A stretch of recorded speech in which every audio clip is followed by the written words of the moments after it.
background. So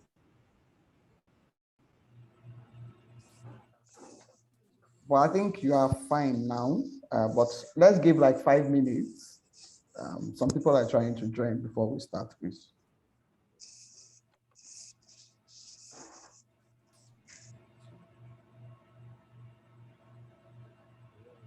Um,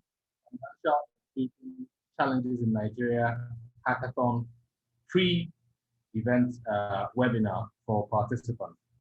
My name is Derek Marco, and it's my pleasure to welcome every single one of us here, as well as our special guests on this very special day. First and foremost, let me confirm that everyone can hear me well. Can someone quickly unmute and confirm if they can hear me well? I can hear you loud. Yes. Awesome. All right, so as we're going to rush through. We're 7 minutes behind schedule, but I want us to work double time as a sign of how fast we all are at this age in getting things done, which should be evidenced in some of the work that we're going to put out in this competition over the next few weeks.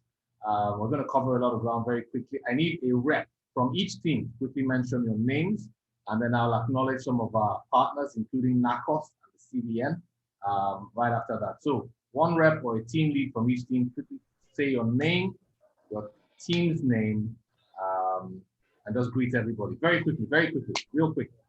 Good afternoon, sir. Good afternoon, everyone. I'm Destiny Joe from Team AAU. From Team AAU.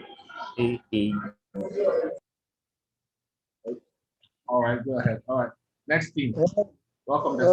My name is Awal Hero Ventures from Awal Hero Ventures. Wow, I think my volume is quite low, but I'll make most of it. Awal, you're welcome.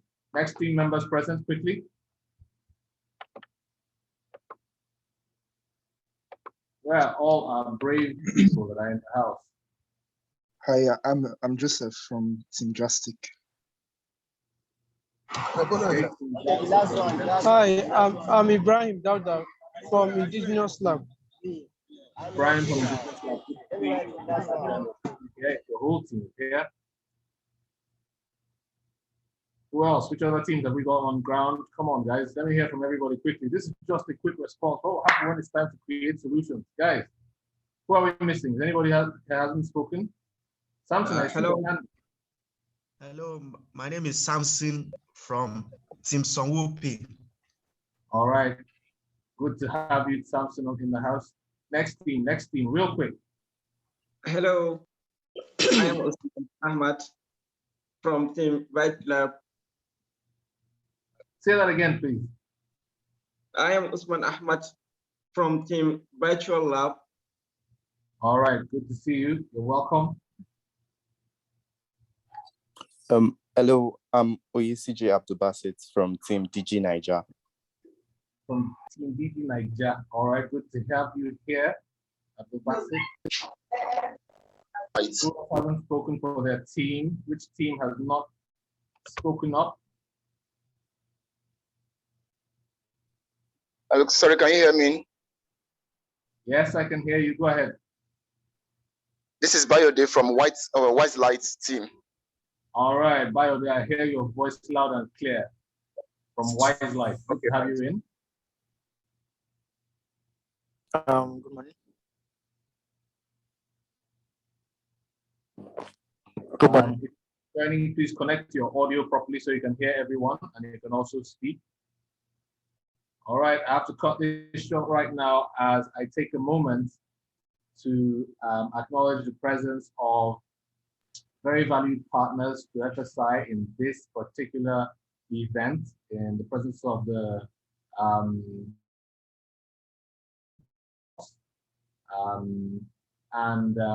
as well as our very, very able partners at FSI in the presence of the Central Bank of Nigeria, ably represented here, and one of friends of the houses as well, the CEO of eSettlement Limited, who will be joining us later. So at this time, it's my pleasure to invite up to the podium, as it were, our chief host in the presence of the the Executive Director of FSI, Aitwas Ola Oladijo. Please let us welcome her very warmly. Aitwas, you have the floor. She's going to give us a welcome address. Thank you very much, Derek. Good afternoon, everyone. I hope you can hear me loud and clear. Yes, ma'am. Good afternoon.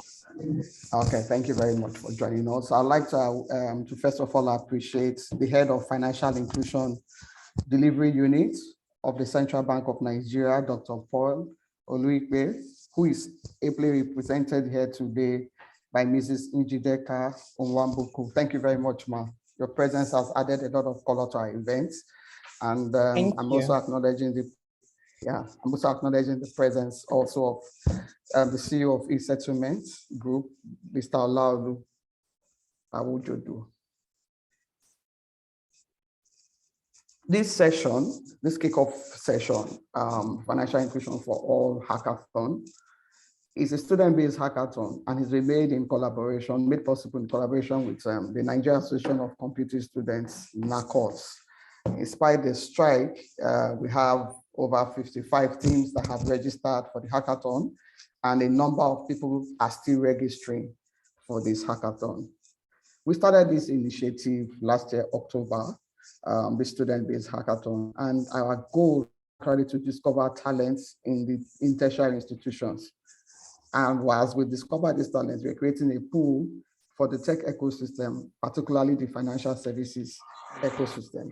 We believe that people who live within those suburban communities live those challenges there, and they are the ones that can come up with solutions that will speak to these problems. Today, currently, we have over 38 tertiary institutions, universities, and polytechnics participating in this challenge.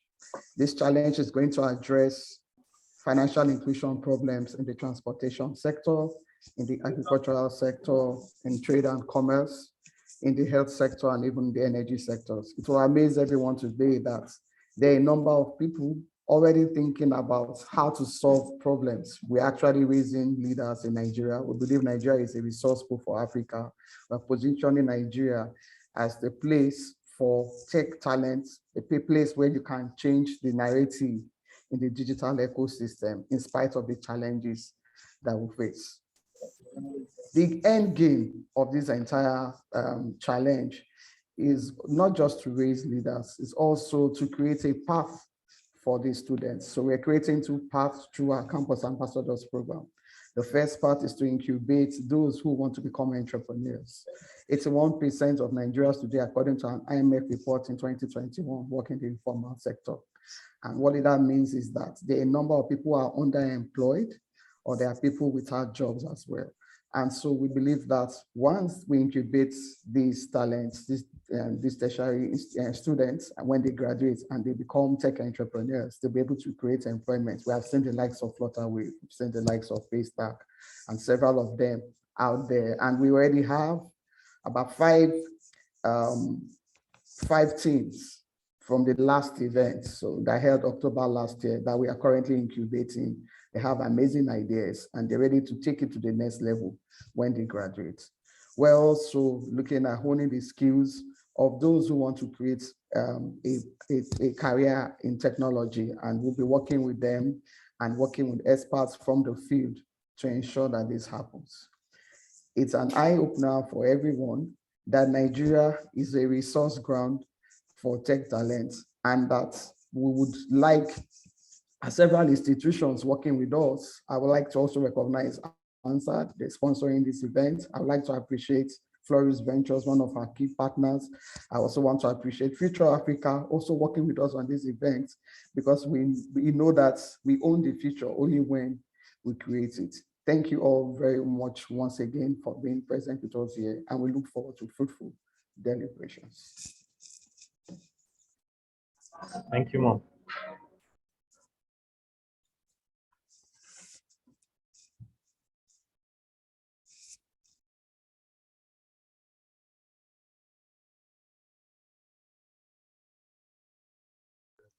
Derek, your mic is off. Oh, thank you so much for that. Thank you so much, Mrs. Kola Alejo, for that introduction. And thank you again to all our partners that came alongside FSI in this particular venture and have been along with us for the ride for many other previous editions of hackathons that we put out over the years. We applaud you and we celebrate you. We especially welcome all our teams to today's session. As Aitos has mentioned, this is a prep session to get you guys ready, to give you a firm understanding of key things you should know about as you go into this competition. So we're going to have 2 sessions today. We encourage you to make the most of these 2 sessions and ask all the questions you can ask, get all the answers you can get out of this session. So please do just that. Please be very attentive and take out the time to ask the questions that come to mind quickly. Afterwards, you could probably engage the team at FSI to help you with further support in getting ready in your prep and all that. But today, we have in our midst representing the Financial Inclusion Division Unit of the Central Bank of Nigeria, their head for strategy in the coordination office, in the person of Mrs. Njideka Mwabuoku. She'll be taking us in the first session for today, titled Financial Inclusion Challenges in Nigeria. So everyone have your pen and paper and your notes, whatever you use to take your notes ready. I guess this session is being recorded. So Uyi and Olaolu, I hope they might be able to rewatch this later.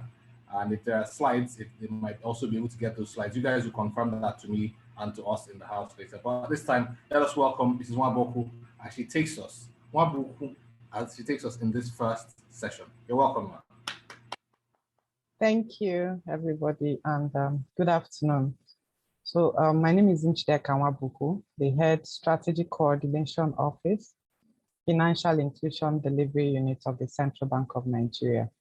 And I'm here representing Dr. Paul Oluibe, the Head of Financial Inclusion Delivery Unit of the Central Bank of Nigeria. He has another critical engagement. However, because he values the relationship and he felt that somebody else can take on this assignment, and here I am.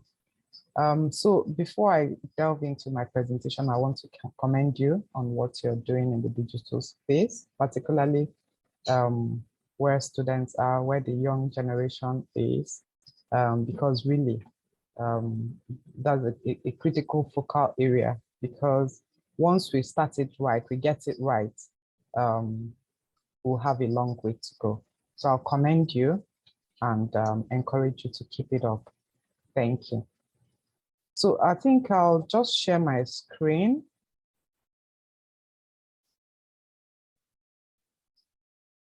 Hold on.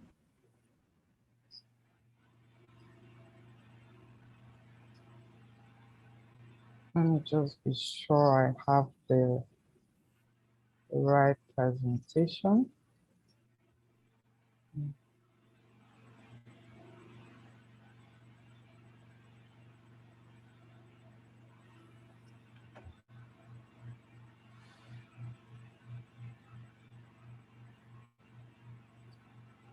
Okay, and I'll just attempt again. Okay.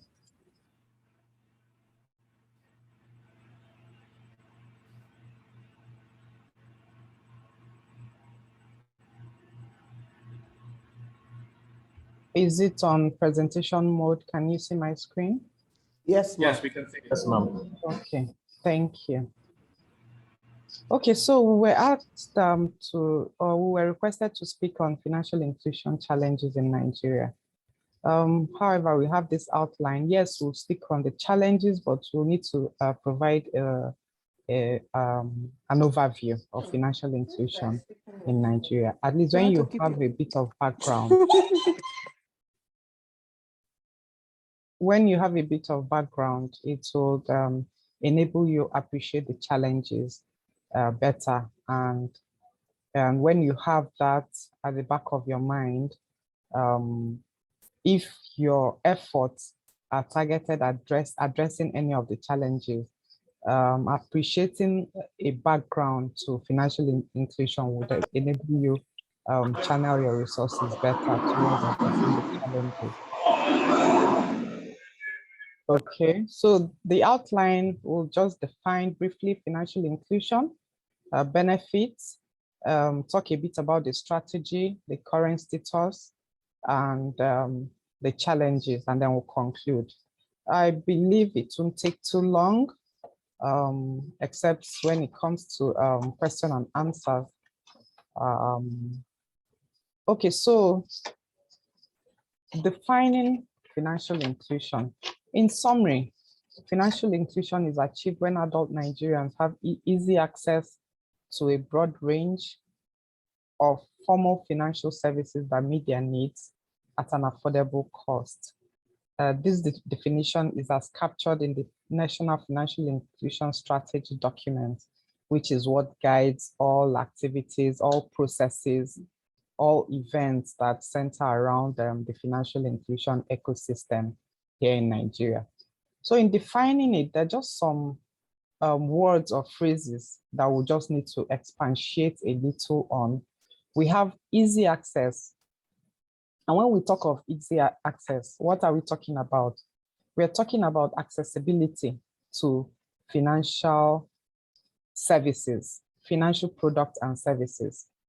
When you have a bank located at a particular place, if you want to say people have access to financial services, it should be easy for people to locate that bank or that branch of the bank.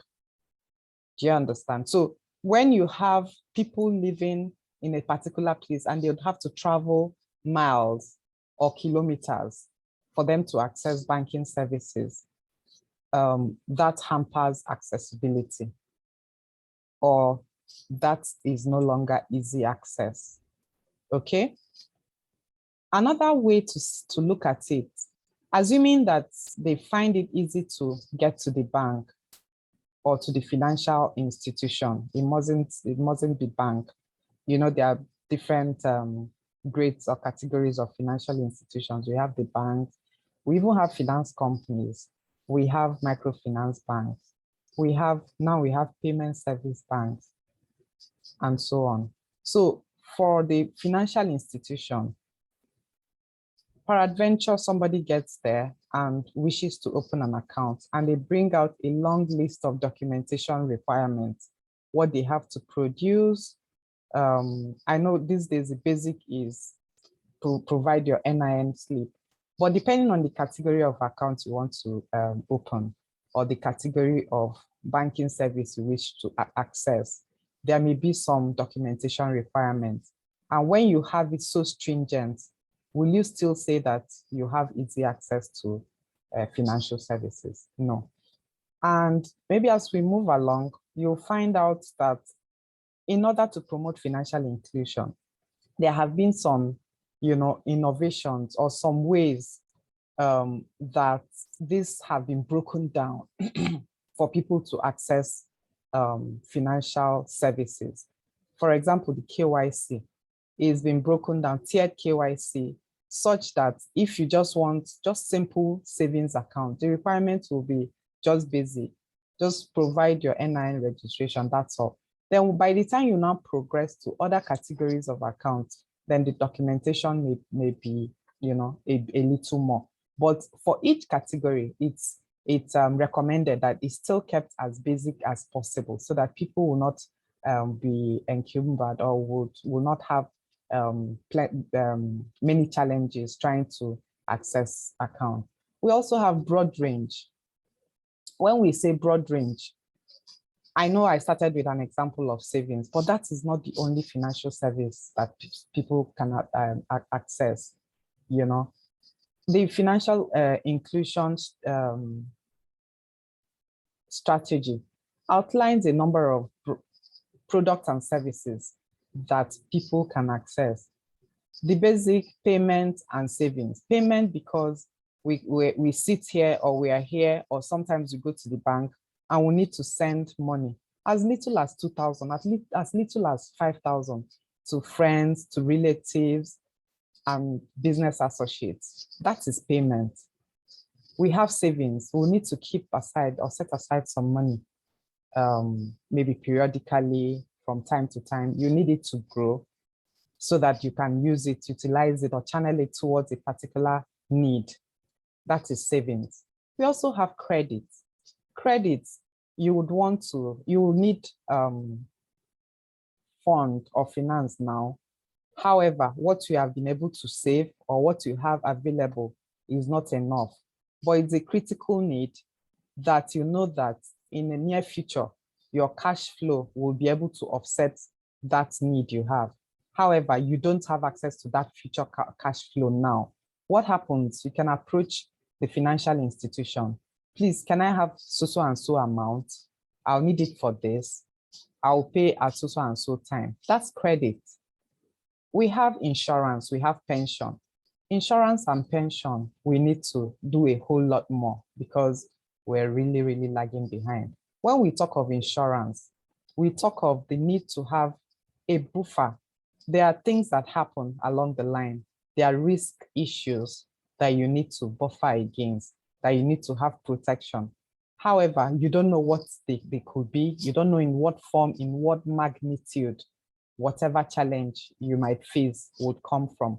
So what happens? You sign up for a product, an insurance product. These days, they have micro insurance. So you have, like depending on income level, you can have what we call, I'm not an insurance person per se, but because we also, deal with them in execution of the financial inclusion strategy, we know that they have a micro insurance product for low income earners. You can sign up for a micro insurance program. It could even be by a petty trader, somebody whose daily turnover is about 20,000, 50,000, 100,000.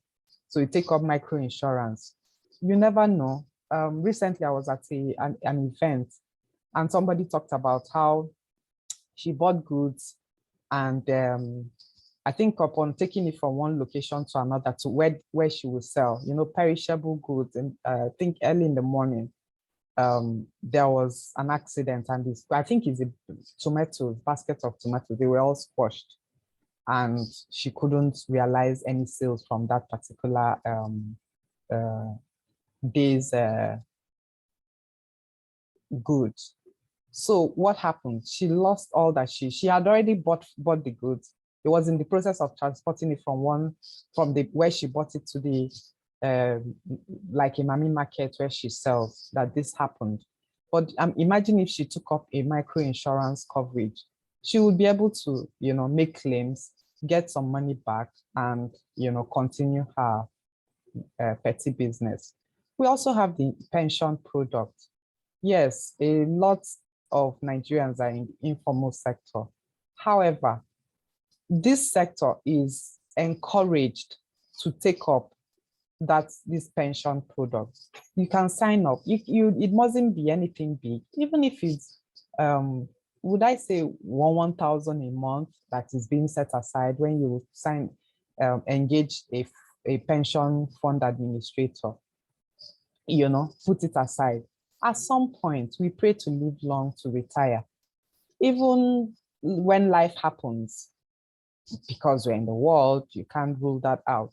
You have family who would, claim that benefit that comes. So if we're spared by the Almighty and we get to our retirement age, you can imagine if when suddenly you stop work, it will not be easy. However, if you have a micro pension plan, it can help, so that when you retire eventually from active service, there would still be like a smoothing of consumption. It's not like things just stop abruptly.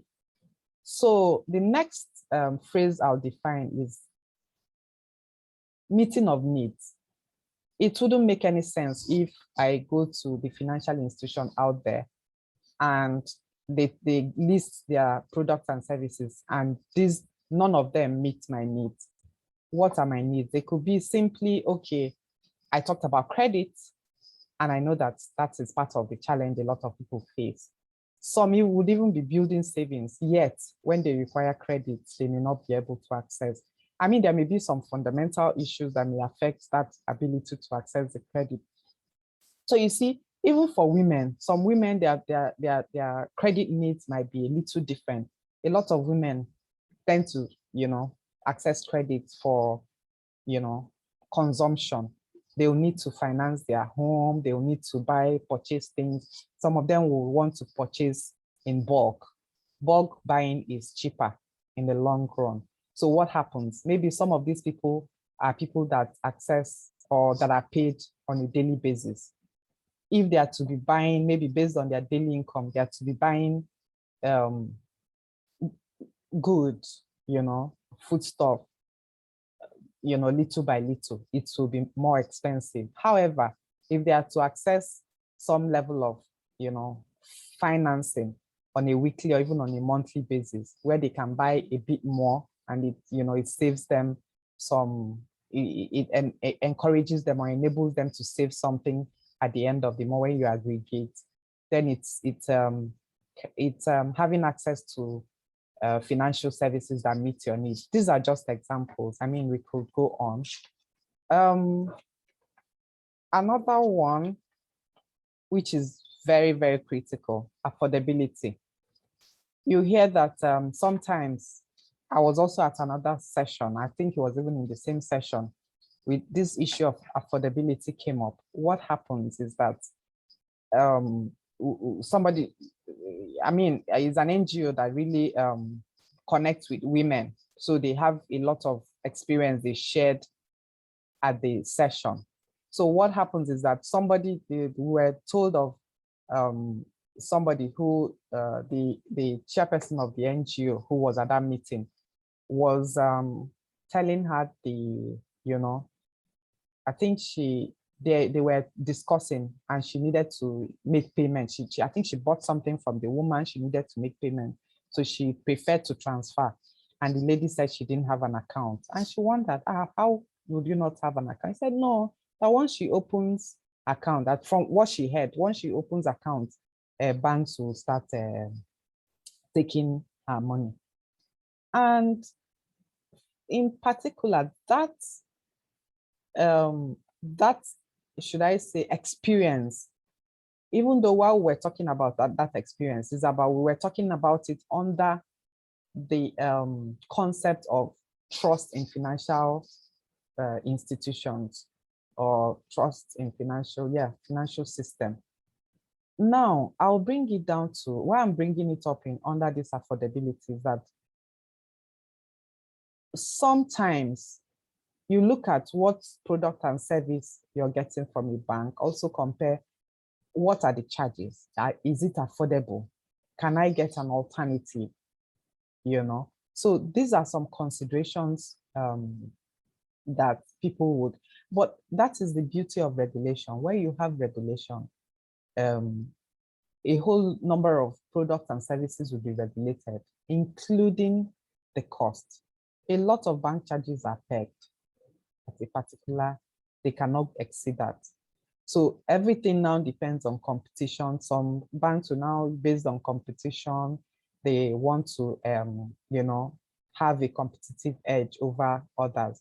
So you see them reducing. For example, now if we say, what do they call that charge again? Maybe for like SMS, assuming it's basic, should I say 4 naira or 3 naira per SMS. You see some banks, they will start offering 2 naira 50 kobo. They want to get an edge. But ultimately, it is for the beneficiaries, particularly the low-income groups. Can they afford these services? What are the alternatives? Are those alternatives also safe for them? Can they, feel safe and secure? Because it's a trade-off in trying to assure or ensure that you acquire products and services, or you gain access to products and services that you can afford. You also have to be sure that your source or that your channel is reliable and that you're safe and secure. Okay, so I'll just quickly go to the next slide, which is talking about the benefits of financial inclusion. It enables unbanked and underserved people and communities to have access to financial services. How? When financial products and services are made available to most of these rural or remote communities. It's in a nutshell financial inclusion. So what will be the benefit of having this access to products and services? First of all, it will enhance the economic opportunities. What do we mean by that? I had used an example of savings. Now, if you're able to set some monies aside, at the end of a period, you gather it. It can, you can be pulled together, you can pull it out as a capital to start a small business. It's also same for credit. If you have access to credit, you can use it, start up a business or even enhance your business that you're already running. And with the proceeds, you can repay. It boosts productivity in various sectors. Natural, when you are able to, expand your business, productivity naturally would improve. Some would even hire more people. We have here some interventions that we've run in the past. People were able to access it. When we conducted an M&E, the feedback was amazing. I remember one makeup artist in particular. She was able to employ people. There were even people that she was training. Apart from 2 or 3 staff she had, there were some that will come for training, depending on, like 1 month, 3 months, and, productivity was being enhanced. And then it contributes to economic development. When you have productive engagement, what happens is that this ultimately translates to economic development, economic growth and development. It also assists in smoothing of consumption. What do we mean? I talked about insurance, I talked about pension. You can imagine somebody who doesn't have insurance or somebody who doesn't have pension. What happens if there's a risk that materializes? If there is an adverse situation, the person becomes high and dry. But somebody that has insurance would be able to fall back on their, even if you don't get the entire, assuming you're trading with 100,000 and something happens and insurance gives you 50,000. See, it's better than nothing, than having lost that entire 100,000. Same as pension, you retire suddenly, assuming you have been putting some monies aside. The only thing you will do is just gradually, reduce. If we are buying this, buying that, you have to reduce your, lifestyle. Other than somebody who just, suddenly loses his or her job or retires, and then there's nothing to fall back on. So it assists in smoothing consumption. Okay. Then I'll just quickly run us through the strategy, National Financial Inclusion Strategy. At the onset of financial inclusion in Nigeria, a strategy document was launched in 2012. It had the strategy document had a target financial inclusion rate of 80%. That's what we call the headline financial inclusion rate. And then there's strands under financial inclusion. We have the payment, savings, credit, insurance, and pension. They outlined the target rate for payment 70%, savings 60%, credit 40%, insurance 40%, pension 40%, and the target of 2020. Yeah. So the strategy document was launched in consultation. It was developed in consultation with key stakeholders, both within and outside the country. We have the Alliance for Financial Inclusion. It's a global body which Central Bank of Nigeria belongs to, amongst other central banks across the globe. So they support countries in developing a strategy document, and there's a constant meeting that goes on yearly to touch base, share experiences, share, ideas on how each country can, progress in its financial inclusion strategy, driving its financial inclusion strategy. Okay, so under this NFIS document, the key strategies to achieve targets, we looked at agent banking, mobile banking, and payments. Then the tiered KYC regulations, I talked about it. This is, simplifying it so that if somebody wants just basic financial services, financial products and services, the requirements will be as minimal as possible. Linkage models, client empowerment, consumer protection, ensuring that, consumers are protected. If they take up these financial services and they have issue, what is the redress mechanism? It's around that time that a department was formed in central bank. Well, the process was existing, but it was under another department. So it became a full-fledged department, and that's the Consumer Protection Department, where people that have issues with their banking or their financial institution regulated by the Central Bank of Nigeria will come to seek redress. Okay. Although this strategy document was from 2012 to 2020 there was a provision for a revision, midterm review, which was eventually done in 2018. It was a little bit late.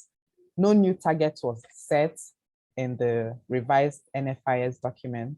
However, I would say the target, group was changed a little bit, or let me say some new demography or identified excluded demography, were thrown up so that the strategy would, come up with mechanisms or strategy to target this particular demographic groups.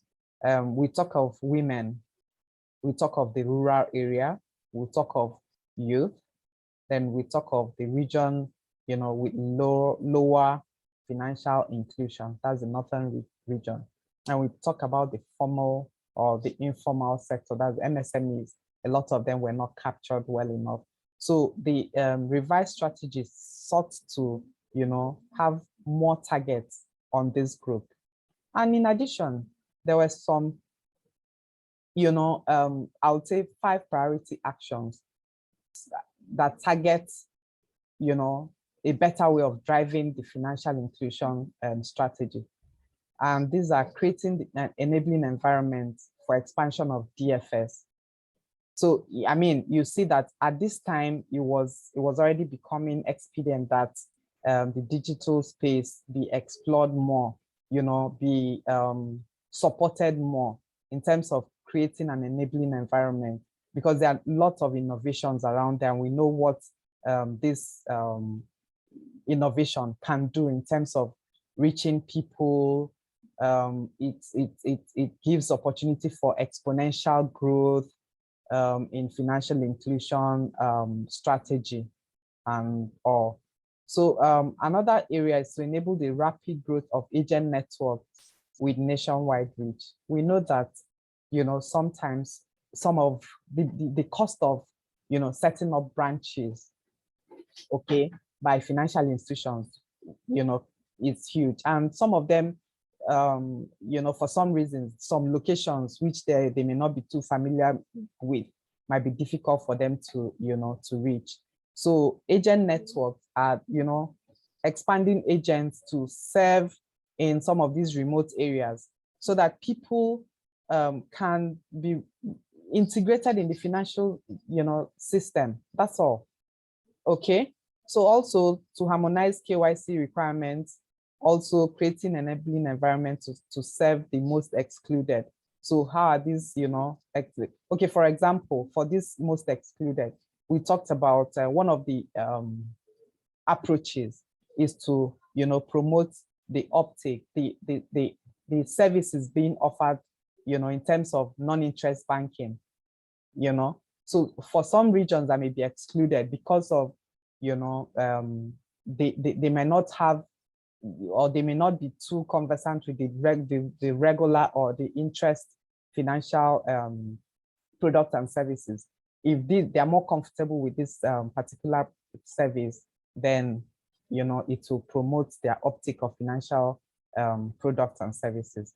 Also improve the adoption of cashless payment channels, which I'm sure you all are aware of, and you know how we're expanding in that direction. Okay, so this was revised in 2018. And then what happened? Management has pronounced that we'll need to, revise the financial inclusion strategy document, which is currently ongoing, and the new target will be 95% by 2024. We'll quickly look at, I think at the next slide, we'll see how far we fared in the 2020 figures, and how we hope to achieve this huge target by 2024. So I'll take us to the next slide.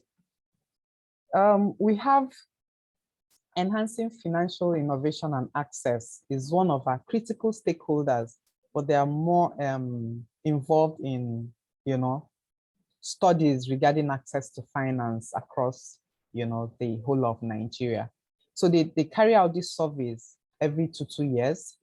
As at from what is shown on the screen, we have our target at the onset of the financial inclusion strategy at 2011, 2012.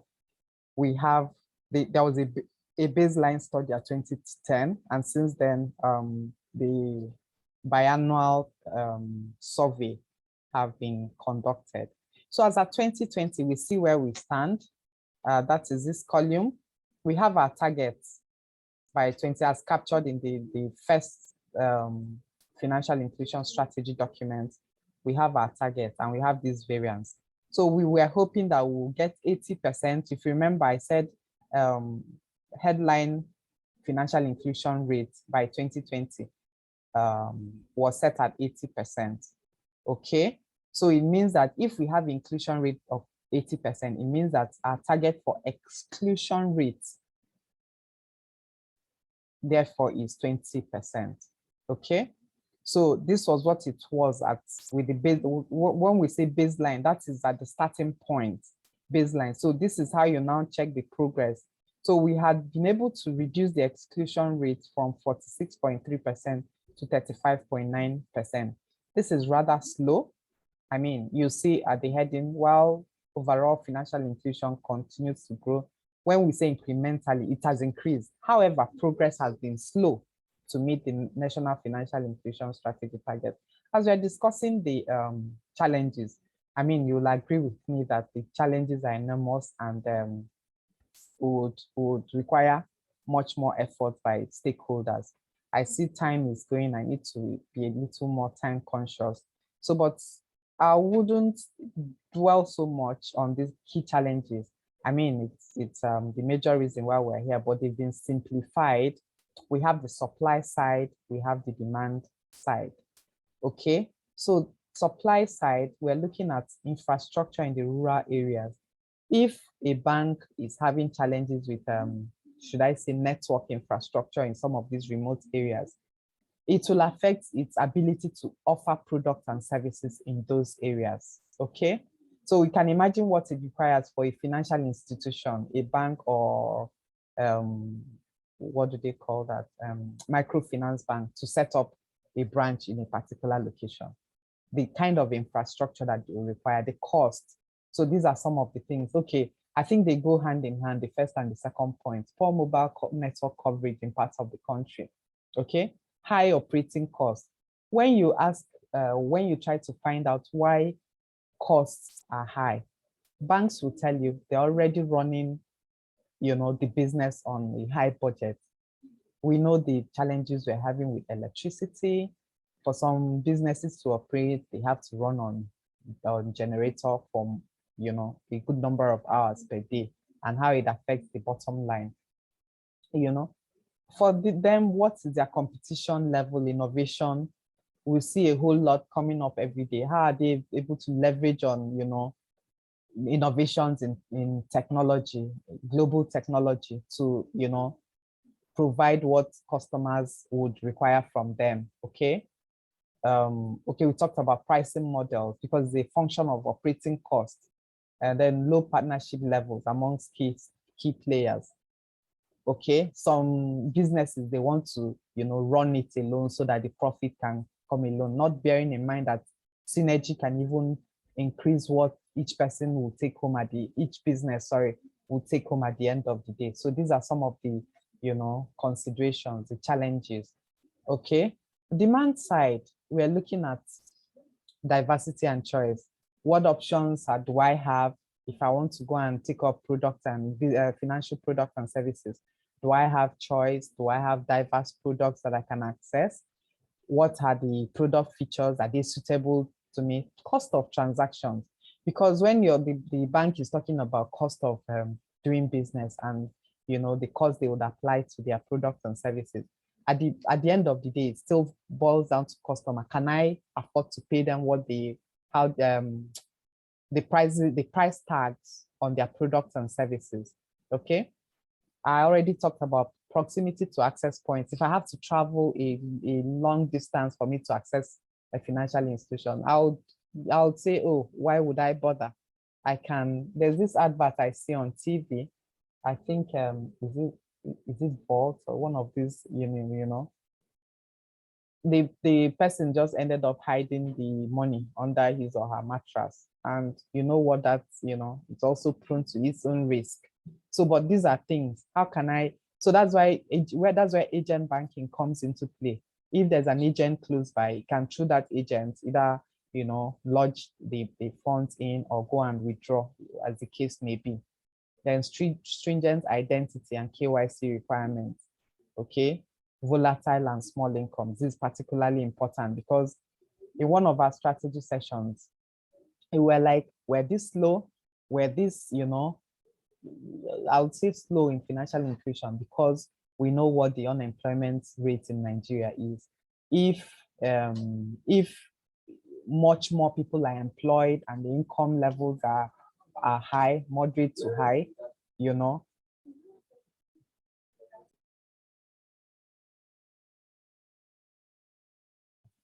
Okay, so if you can imagine if, should I say, income levels are high, a lot of people who don't have jobs have jobs. It will go a long way in even giving us mileage and traction in financial inclusion space. And then I already highlighted low trust in financial service. Some people don't just have trust in financial. They will say, if I open accounts, they will be taking my money, But it's all part of, if you are aware of how much they will charge you, if they charge you more, you lodge a complaint. If you are aware, that brings me to the next, literacy and awareness, is one of the challenge. If we're able to create that awareness, and it's not just central bank, a lot of stakeholders, even the banks, the financial institutions that offer these products and services, they need to do a whole lot in terms of creating awareness. If they are aware of the costs, the standard cost, so that if there's any way that the banks charge them more, and if they're aware that there's a mechanism to seek redress via the Consumer Protection Department of the Central Bank of Nigeria, it will encourage them, okay? So these are some of the, there are some places at the same meeting I attended recently. Somebody from Insurance Commission, NICOM, spoke that she participated at a program in one of the northeastern states. And when they talked about insurance, they said a lot of them do not know that they can, access micro insurance products, okay? So, and by the time she even sensitized them, you found out that a lot of them were willing to take up, micro insurance products. Okay, so we need to create awareness in some regions, in some target demographic segments. And then finally, we'll talk about regulation. There needs to be a regulatory environment that will enable more business models and providers to come up with innovative products and services that will suit the target market. So, I mean, these are some of the challenges we've been able to, identify as we deliver the financial inclusion strategy. And some of these knowledge I've shared, what happens is that recently, just towards, I think towards the end of last year, and even some people went this year, we're able to even, do like a study tour on some countries. And we particularly picked some in Africa, some countries in Africa who have moved well ahead of Nigeria in terms of financial inclusion. And the learning point there, particularly, let me use Kenya as example. Some of you may have heard of the M-Pesa. Is their mobile payment system, which really gave them huge mileage in terms of financial inclusion. Okay, there's quite a number of learning experience, even regulation there. We even found out that they didn't kind of use they didn't come down hard on them. They allowed innovation to work with, okay? So regulation was kind of working closely with innovation in that. So it was a kind of a dynamic environment to enable innovation. So why am I harping on innovation? Because it is what we need. We're talking digital, okay? We're talking technology. So there's a whole lot more that we can do out there to ensure that we gain mileage. I think my computer is frozen. Okay, so in conclusion, the central bank, which is keen on working with critical stakeholders, keen on, having a broad view towards supporting financial inclusion in terms of even learning, relearning, encouraging innovation in that direction. And we also talk about DFS, Digital Financial Services, supported by FinTech. It remains a priority area for the implementation of the strategy. I've talked about it, I will need not dwell on it. And financial inclusion targets can only be attained with effective collaboration. Like I said, central bank cannot do it alone. What happens is that central bank coordinates a broad range of stakeholders in this space. And the ultimate goal is to improve our financial inclusion space. And with this, I've come to the end of my presentation. During the presentation, I saw some hands were being raised, but I just thought to run down. If you still have questions, I think we'll take them now. So thank you, everybody, for listening attentively. Thank you very much, Ram. We are very, very glad to have had you today. We are truly grateful for that insightful session. So it's time to take questions and answers. We have roughly 26 minutes for this. So I see some hands up already. If you have a question, please put your hands up. I see Team Dono. I want to see if anyone else has put their hands up. Team SimCare and Team Echo. I don't see the full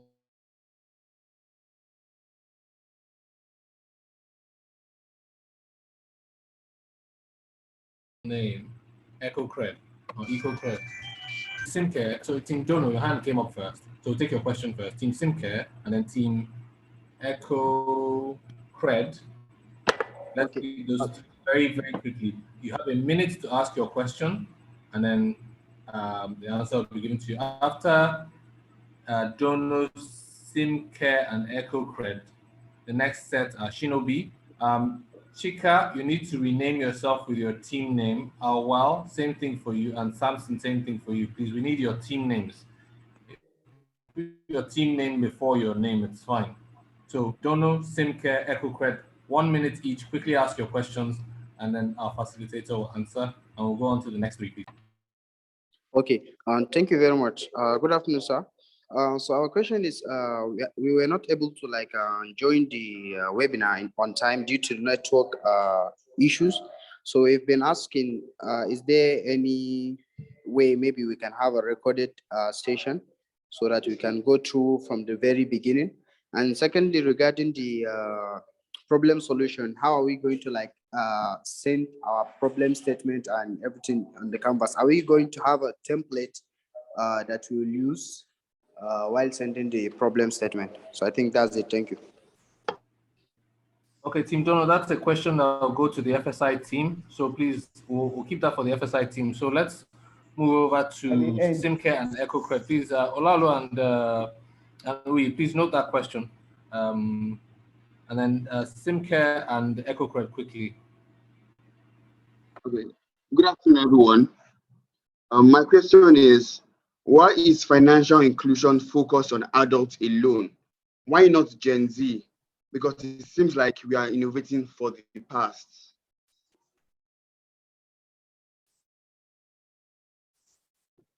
Okay, that was short and sharp. If we can get a quick answer to that, we'll move over to the next question.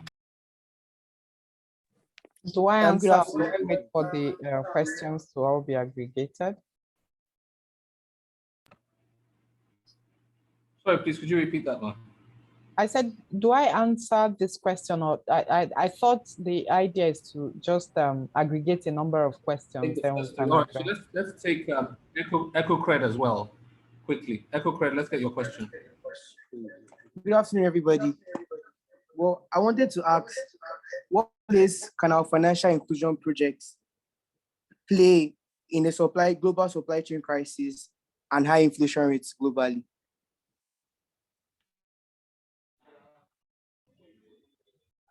Please, can you take that again? I said, what place can our financial inclusion projects and products play in the midst of a global supply chain crisis and high inflation?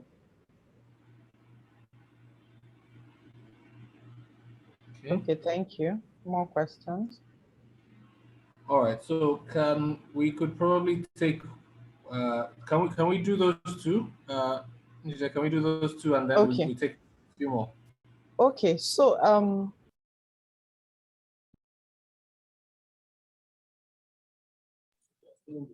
yeah. Okay, so sorry, I just got a briefing from my colleague. Okay, so for you said why financial inclusion is focused on adults alone. We focus our numbers on 18 years and above. Okay, we call them economically active. We know that yes, there are some cases where some people maybe because of affordability, they might not continue with the education, but we're not looking at that. We're hoping that at least everybody goes to secondary level. So once you are old enough to become officially economically active from 18, that is our target demography. So it's 18 years and above. And I'm happy that this group is focused around students. You find out that for most people to get admission is either you're 17 or 18 or and above. Okay, so it also includes those in the higher school. So, and this is the age where, if you remember at the beginning, I said we need to get things right at this, for this target, demography. Because when they start early to start thinking of, how they can improve income levels, how they can, leverage, technology to build innovation, it will go a long way in contributing to financial inclusion. So without losing focus on the question, it's about adult, economically active Nigerians, okay? Because when you're at that age, that is when you officially become economically active. Some may, without even, should I say, bothering with, the formal employment out there, they will finish school. Some are finishing school from ages 21, 22 and above. That's when they start earning real income. But when we're checking financial inclusion rates, and it's also the same globally, they look at adults in all the countries that you don't want to, start,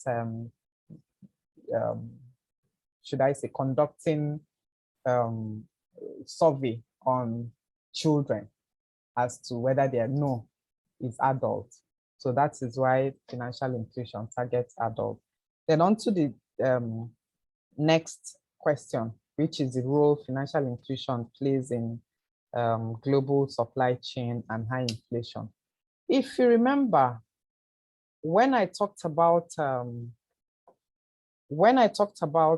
smoothing consumption, that one of the benefits of financial inclusion is to smooth consumption. It's in these are examples of where they can come into play. Because when you talk of high inflation, what does it signify? It means that you're not able to buy as much as you used to buy. However, if you have a means of buffering your source of income, source of livelihood, okay, this is the role financial inclusion will play.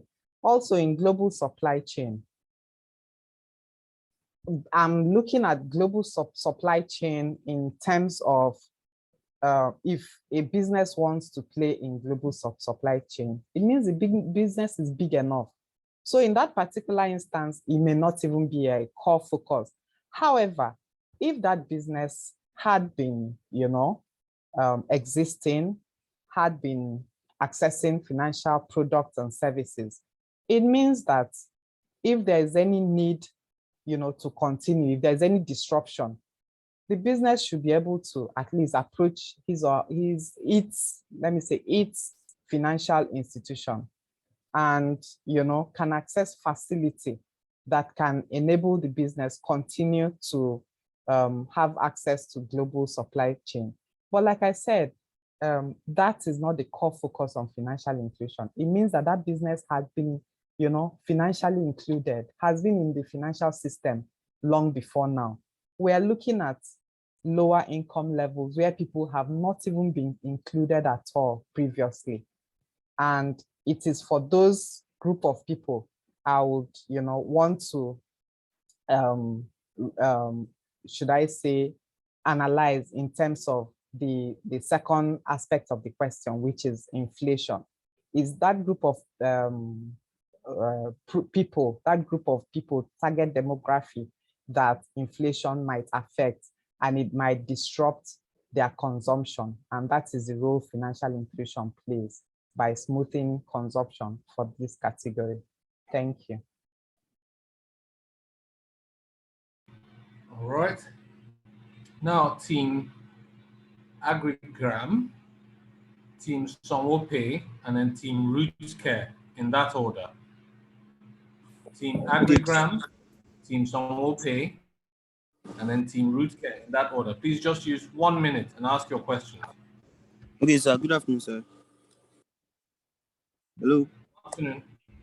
Okay, sir. So my question goes to us. Now, if they're talking about financial inclusion now, and from what the last speaker just said, she told us something about the ages 18 and above, right? It's people that are not yet exposed to the stuff. Now, what if we are developing an application that that is going to reach both the new users and the old-time users, and is going to bridge the gap between different sectors?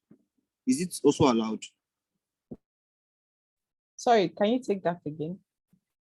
Okay, now, for instance, now I'm developing an app or a mobile application that's both farmers that are already, people that are already practicing farming and people that are intending to practice farming are going to use. Now, does it also fit into that financial inclusion aspects? Like, I don't really grab. Okay, so anybody can fit into financial inclusion. The bottom line is what financial inclusion seeks to promote is to ensure that people are captured in the formal financial system, and not just captured, they are kept there, So we don't just want, okay, if people are captured, they use financial services and they switch back to, putting their money under their pillow. No, we want them to stay in the financial system and, So if the app seeks to either bring in farmers fresh into the financial system, into the banking system, into the insurance system, pension system, and so on, that's fine. If the app seeks to ensure that people remain, probably the use of app would give them a level of comfort in terms of even affordability. I don't know the nature of the app, but I believe it has, is either you're working closely with any of the licensed financial service providers, they would stay and remain in the financial system. That's fine. That's the major scope of financial inclusion. Okay, thank you, ma'am. Thank you, ma'am.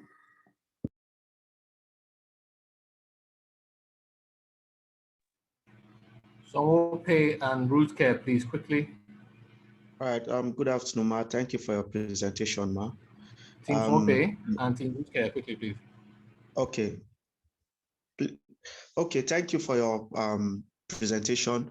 My question is in terms of innovators, like in terms of innovators and regulations, like what are the process, like what are the steps that CBN is taking to make, you know, regulations available to innovators, like access to financial inclusion, access to innovators. Now, when we talk about financial inclusion, we are talking about the consumers. What about the innovators in the part of regulations? Like what is CBN as a regulatory agency doing to make sure that innovators can easily come into the field and help them achieve their goals? The other time I checked through the CBN sandbox, and if you are not a bank, there's a registration you need to have to be able to access the NQR code.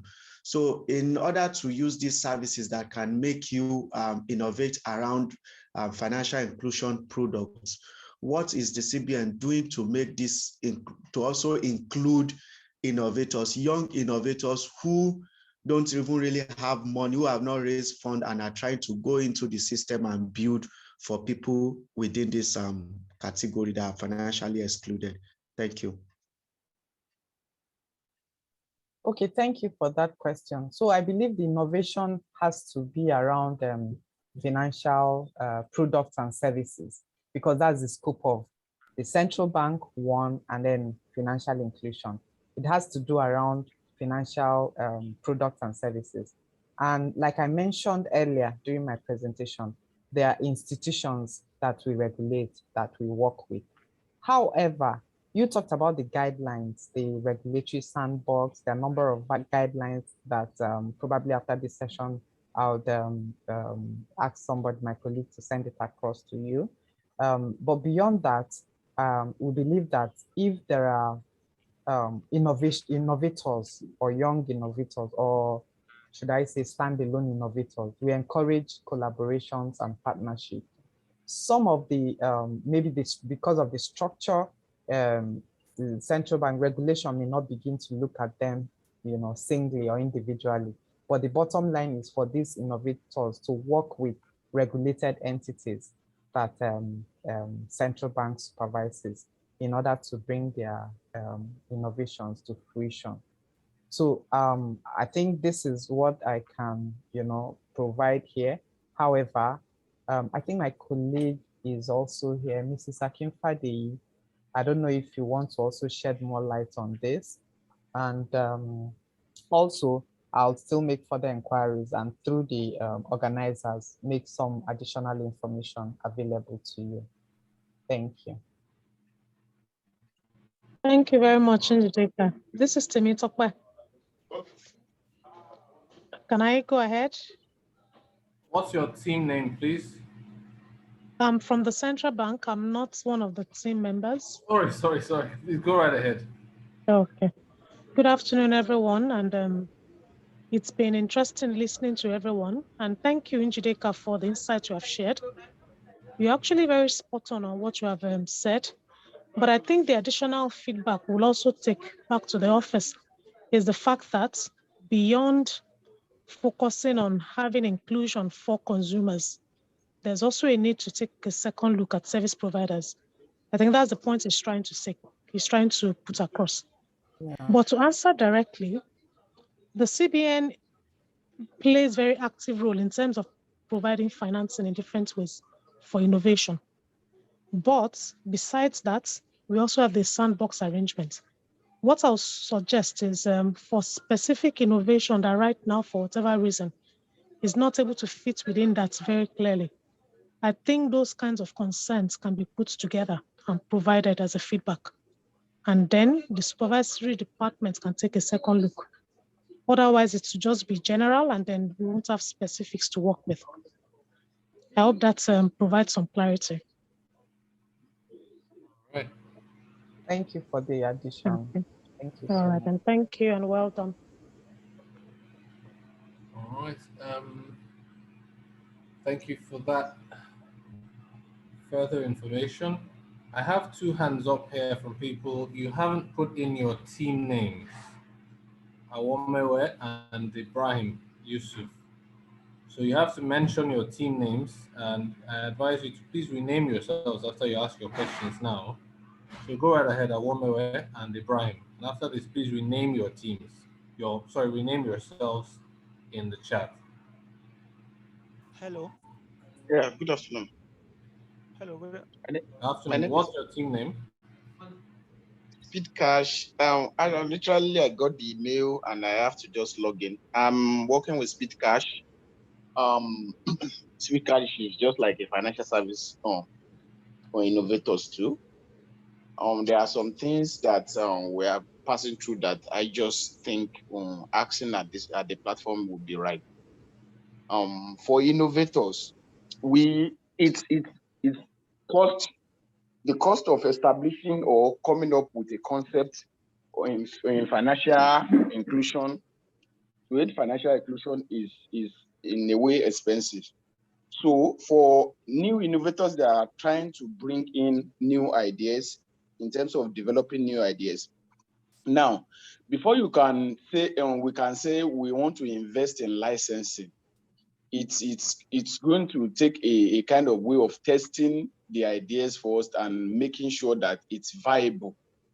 So what is there a kind of way in which CBN have put together that like someone that have this idea of financial developing a financial inclusion product can really test the idea within a few user before now vying to apply for a license, because we are passing through the kind of challenges to get a fintech license. You know what it costs, and the bank will require you, even if you want to partner with bank in terms of using their infrastructure, they will ask for this license before even they can open their own channel.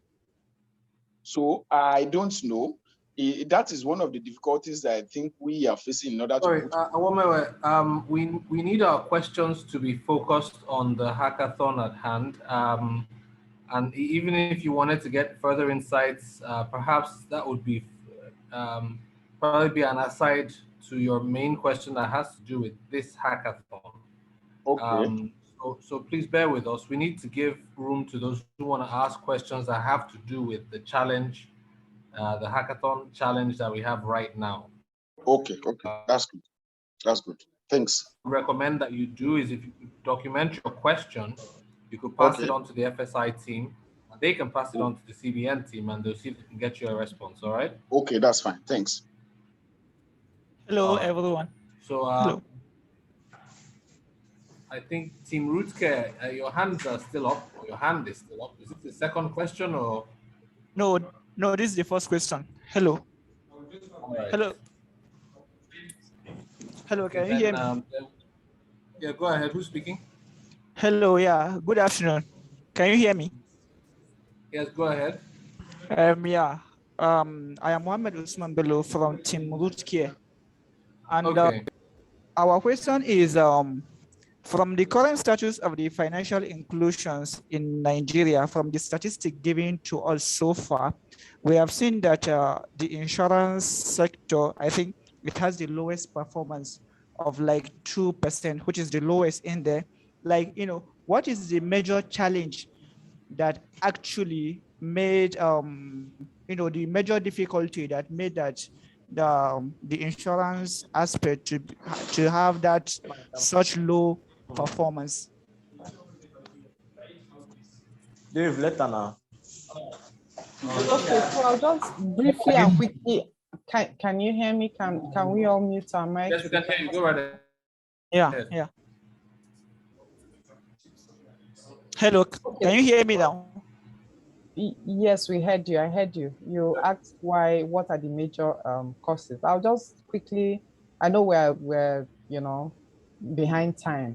So just briefly, the first thing I would say is awareness. I talked about, I don't know if you are joined when I talked about somebody that updated us about a program. She works with Insurance Commission, a program she attended, and it was discovered the group of women that she spoke to, they were not aware of micro insurance products and services that they can, Another one is income levels, because a lot of people are of the opinion, oh, I'll feed first, I'll meet my basic needs before I begin to set aside a little sum for insurance. Income level is also a factor. So that's why we encourage as many as people that can, expand their income base or their productivity level to be able to, take up insurance product. It's then on the supply side, this is more on the demand side. On the supply side, we need to we need to promote service providers to make available products and services that would suit various income levels. We talked about the micro insurance. If people are aware, if people have these diverse products and services that can suit their needs, it will go a long way in ensuring that they take up, not even just insurance, even pension, credit, and so on and so forth. Thank you.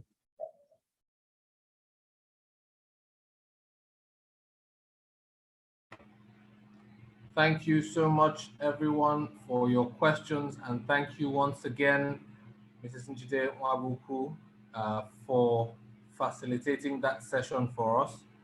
Guys, I think, I don't know, I think from the gentleman from Laulu and can we confirm if the slides will be available to the teams later?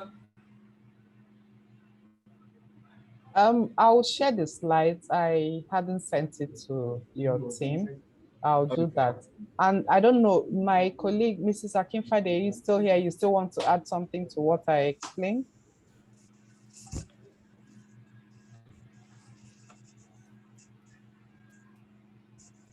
I'm not sure if she's still in the meeting. Okay, maybe she's unavailable, but I'll thank you for this opportunity. I thank you for your listening, for your attentiveness, and we'll send the slides across to you in due course. Thank you. Thank you so much, Ma. Thank you so much. And if I'll be excused, I have another engagement coming up shortly. So I'm here, but in the next 10 minutes, I may leave. Thank you. All right. Thank you so much, ma'am. It's been a pleasure having you. Thank you too. And all the best in your hackathon event. Thank you so much. Yeah. All right. So we have completed the first segment of today's session. And we're going to be running rapidly into the next one. I think we've been able to make up for time. So we're right on schedule for the next segment, which is titled, it's a review of the problem statement. This is very key, guys. Please, it is very important that you understand the problem statement. I've been in a number of these competitions where the teams get this information, but somehow they miss the mark, they miss the point, and they focus, or as they say, major on the minors. So please, I want you to make the most of this next session, which is where the actual challenge, the problem statement that your solution is supposed to be addressing, will be discussed. So please make the most of this next session. Be very attentive and ask questions. Use the opportunity wisely. All right, this next session will be facilitated by Mr. Olaolu Awojuodu. He is the Chief Executive Officer of E-Settlements Limited, He's a friend of the house. Please let us welcome him as he takes this next session to give us an overview of the problem statement for this challenge, financial inclusion challenges in Nigeria. Please.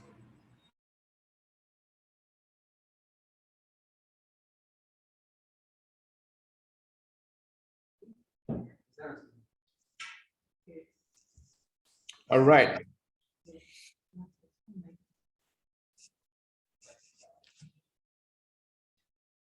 Yeah. All right. All right. So I'm here. Thank you very much, everyone. I also want to thank Mrs. Nwambuku for the fantastic presentation. It pretty much covered like everything from end to end. Like I was introduced, I'm the CEO of eSettlement Limited. We are a fintech currently existing in Nigeria. We are also licensed by the central bank. We have a super agent license. We also have a PSSP license. The super agent license allows us to provide agents, pretty much financial services agent locations where you can do your cash in, cash out transactions. And then the PSSP license allows us to provide payment services. I've been in the industry for a while as well. I also want to add something that was not added as well was that I'm actually also, I don't know if it's ex-NACOS, because I am a graduate of computer science and engineering from Obafemi Awolowo University. So I've pretty much been through NACOS myself, you know, when I was a student. So I'm happy to be here and happy to be with you guys. What I would just do is I would run through like a quick presentation. It will not take a lot of time. A lot of the things that I had in the presentation that I have had already been addressed by Mrs. Nwambuku. So I'm just going to run through it. And then we will now finalize on the problem statement itself and how to, you know, as you continue to prepare for your hackathon, I would be happy to, you know, give any advice or answer any questions that you guys have. So I'm going to share my screen very, very briefly.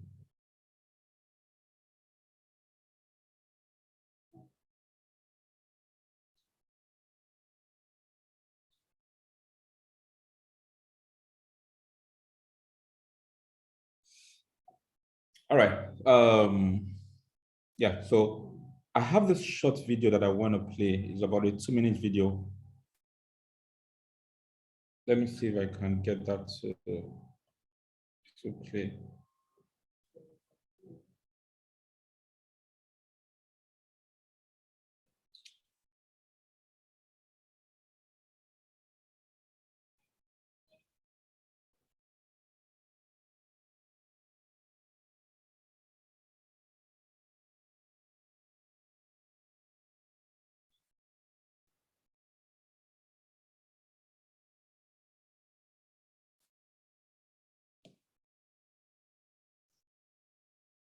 All right, let me stop sharing and then try to share it again.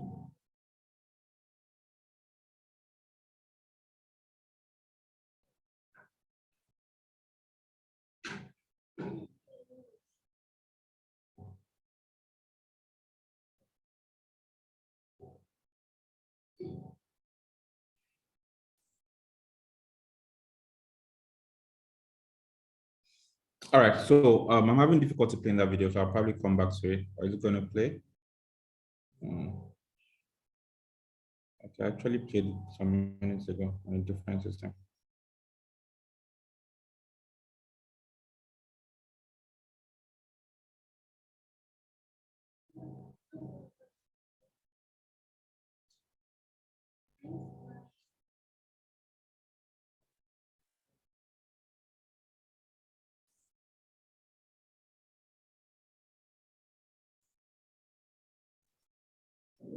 Financial inclusion means affordable finance.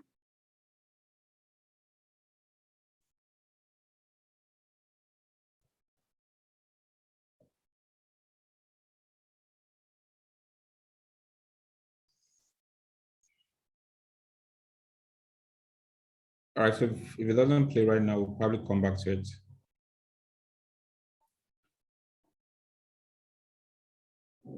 Financial inclusion means affordable financial services for the poor, who are often excluded from the formal financial sector. Like any other marketplace, The financial services market is driven by supply and demand. Supply and demand for financial services must align in order for the market to run smoothly. But there are a lot of moving parts involved. For example, rules and regulations that govern operations and protect customers. Infrastructure that enables money to flow from one person to another. And supervisors who monitor the system to maintain stability. When all these moving parts fail to sync up, barriers can emerge that prevent poor people from being financially included. Sometimes rules exclude the poor, or a lack of infrastructure prevents the poor from connecting with the services they need. Other times, barriers are created by lack of information or cultural factors like mistrust of financial institutions. In the last decade, funders seeking to boost financial inclusion have tackled these problems by delivering technical and financial assistance directly to providers of financial services. Much progress has been made, but worldwide, over 2 billion adults still lack accounts. It's time for a new approach. Instead of directly filling gaps in the market, funders need to adopt the role of facilitators, encouraging and stimulating homegrown solutions that have an impact long after the funding stops. This way, funders can build financial services markets that really work for the poor, markets that are resilient, self-sustaining, and inclusive. All right, thank you very much. So that's just to give a summary of financial inclusion and why it's important. So just riding off the back of that, I want to say, and I'm sure that a lot of you must have been hearing financial inclusion, but then the idea is you also need to understand why is it important? Why is everybody saying financial inclusion? Why is the CBN making it a priority? Why is everybody driving some form of financial inclusion strategy or the other? So this is something that you need to understand, because once you understand that, you can then try and think back to say, how can I solve this problem? And why is this an important problem to solve? So really, what is financial inclusion? So there's a definition on my slide, which talks about giving people access to financial products and services and all that, and basic financial services like payment, savings, and so on and so forth. But why exactly is it really important? So I will try to just move things along so I don't take a lot of your time. But the idea generally is we need to get people out of poverty as something that is very important globally. We cannot continue to have, I don't even know if you guys saw the stats. Nigeria is currently rated as the poverty headquarters of the world, not because we are all poor, but because we have the highest number of poor people in the world than any other country. It used to be India, but somehow they've been doing things to move the economy forward and move their people forward. So right now we have, of course, poorer people in Nigeria than you have in anywhere else. Now, ideally, this is not acceptable, right? We need to be able to get people out of that situation. But how do you get people out of that situation when you don't even know them? So you do not know them, you have no record of them whatsoever. And this is where financial inclusion comes in, to say, is it possible to get everyone into some form of financial system or the other so that we can identify them, we can know who they are. And then when you know who they are and you're able to see certain transactions going in and out, you're able to say, we can give you this much support, we can give you this much credit, we can give you, this payment service or this insurance or whatever product it is that can help that situation. And this is why financial inclusion has been like a major driving force for, a lot of African countries, even Africa, Asia as well. Just we need to get everyone financially included. So that's essentially the idea. So I want you guys, as you're building your product or your solution, to start thinking about, we need solutions that can reach people at their level and get them financially included into the ecosystem. Because the reality is, and some of the questions that was asked, and I like the way Mrs. Nwambuku responded, was you can't just say, you want to provide a solution for a company to do payment or whatever.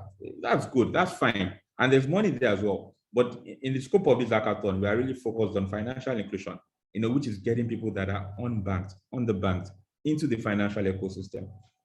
So also, as my current slide says, financial inclusion has been identified as an enabler for 7 out of the 17 Sustainable Development Goals. So this is like a World Bank agenda, Sustainable Development Goals, SDGs. 7 out of 17 actually reliant on financial inclusion. So this is why it is something that is very, very key. So financial inclusion as well is considered as a key enabler to reduce extreme poverty and boost shared prosperity. So really, that is why this is very, very important to us. Now, to try and bring this home, right, is about, for us as Nigerians, we want to have access to a broad range of formal financial services that meets their needs at affordable cost.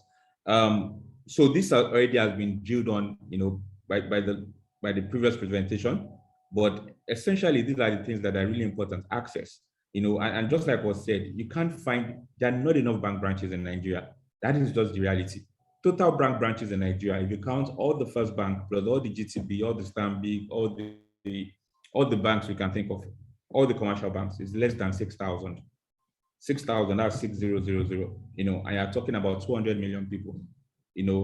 How do they get access from 6,000 branches? So 6,000 branches, 20,000 ATMs. Sorry, 20,000 ATMs. Yes. So how does that work? So that doesn't work at all. And that is why we have to come up with ways that we can provide access. So a simple way has been through agent network. So when you go around and you see like POS shops, those are part of the ways to bridge that access gap, to say, okay, not everybody is going to go into a bank branch, because if you are going to rely on 20,000 ATMs, 6,000 branches, people are going to have to travel to access any form of banking services. Essentially, people are going to need to travel. I want to go to a bank. You start planning 1 week ahead because it's going to be a trip. So you have all this, what you call POS shops or agent locations, trying to bridge that gap to make sure that whatever financial service you want to do, on every street, there's somewhere you can go, do your cash in, cash out, pay your bills, and whatever banking services that you want to offer as well. And then, of course, there's the matter of range. So financial services in itself is very, very broad, very, very broad. Payments is one of the biggest, because payments is really, really essential. Like, no matter what it is that you want to do, like, people need to pay. There needs to be exchange of value, from cash to service or whatever it is. So exchange of value is very key. So there's payments, there's savings, there's credits. Also, credit is another very massive one, because a lot has been said about credits, and there's still a very, very wide credit gap in Nigeria, even though, like you all know, there are a lot of lenders, springing up every day, trying to lend people money. But all these guys are springing up is because the need is there, for credit. I always say that, for a lot of people, and even for you guys, immediately you finish school, a lot of you will get good jobs. And for those that get good jobs, if you were in a developed world, you can buy a brand new car, you can buy a house without even having the money, because there's credit. So you can do mortgage, you can do so many things. A lot of developed economies, people run on credit.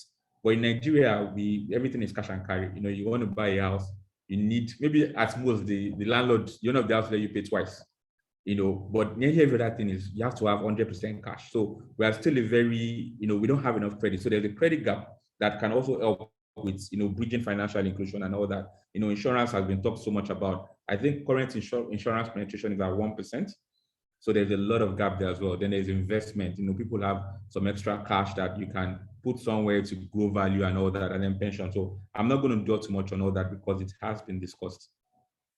And then, of course, it also has to meet needs. Whatever need that I have, at my income level, I should have some form of financial service that can help meet me there. And then cost as well has been talked about. So it can be expensive. It can be expensive, especially in Nigeria. So I know for a fact that up until like last year, a lot of transactions that used to happen in other African countries, especially Francophone countries, was quite expensive, because they had no choice. So part of the conversation as well that we need to think about is, as we're thinking about this financial inclusion gap, is that as Nigerians as well, we are blessed because bodies like the central bank, they've done a lot of stuff in making sure that we have switches, we have processors. I don't know if you guys are aware, but the fact that I'm sitting here right now and I want to send money to any of you, and I can just pick up my phone, it's a First Bank account or whatever, or GT Bank account, and I can send money to EcoBank or to or to Stanbic IBTC or wherever, and you get it instantly. That is not the norm. That is something that Nigeria has done very, very well. That is not like that. Even in the US, it's not that straightforward. You can't move money from one bank to the other bank in US like that. So but in Nigeria, we do that. And even if we don't get it instantly, we start complaining. So it's things that over the years that we've been able to get right as a country, and then it gives us room to build on. And earlier there was a conversation around M-Pesa. So in a lot of those countries, Kenya, old Francophone West Africa, like Cote d'Ivoire, Senegal, all those places, you cannot move money from First Bank to GT Bank. If your money is in First Bank, your money stays in First Bank. You can move it within First Bank. You cannot move it to another bank. There's no NIBS. There's no interswitch. There's no, all bank, it's one bank. Every bank is fighting their own battle. And then essentially you have mobile money companies coming in to bridge the gap. And so mobile money provides that service where everybody can bank with the telcos and then move money from person A to person B through a mobile phone, cutting the banks off, that transaction. And that happens a lot in Africa. Now, the interesting part also is that up until last year, a lot of countries were moving money at as high as 10% per transaction. So what that means is I want to send you 100K, I'm going to pay as high as 1K to send that money. But a lot of that is changing. So things are getting, because of startups like yourself, like myself, that are springing up and creating more innovative solutions. Even the telcos have cut down their prices. Transactions are becoming cheaper globally. Something that used to cost as high as 10% last year, and I mean 2021, not 10 years ago, is now costing as low as 1%. So, and all that because of us, because of people like you and I coming up with more innovative solutions that are bringing down the cost of transactions. So we need to keep doing that, because at the end of the day, if you're trying to create financial inclusion, you're trying to get people at the bottom of the pyramid, especially, you can't provide services that are expensive. So it has to be able to meet them at their price point. Also, this data was shared earlier. So it's really about the gap that is there, the gap that we need to address. So we have about almost 50% of the people banked. And I'm sure that a lot of that 50% includes you and I on this call. I believe strongly that nearly everybody on this call is banked right now.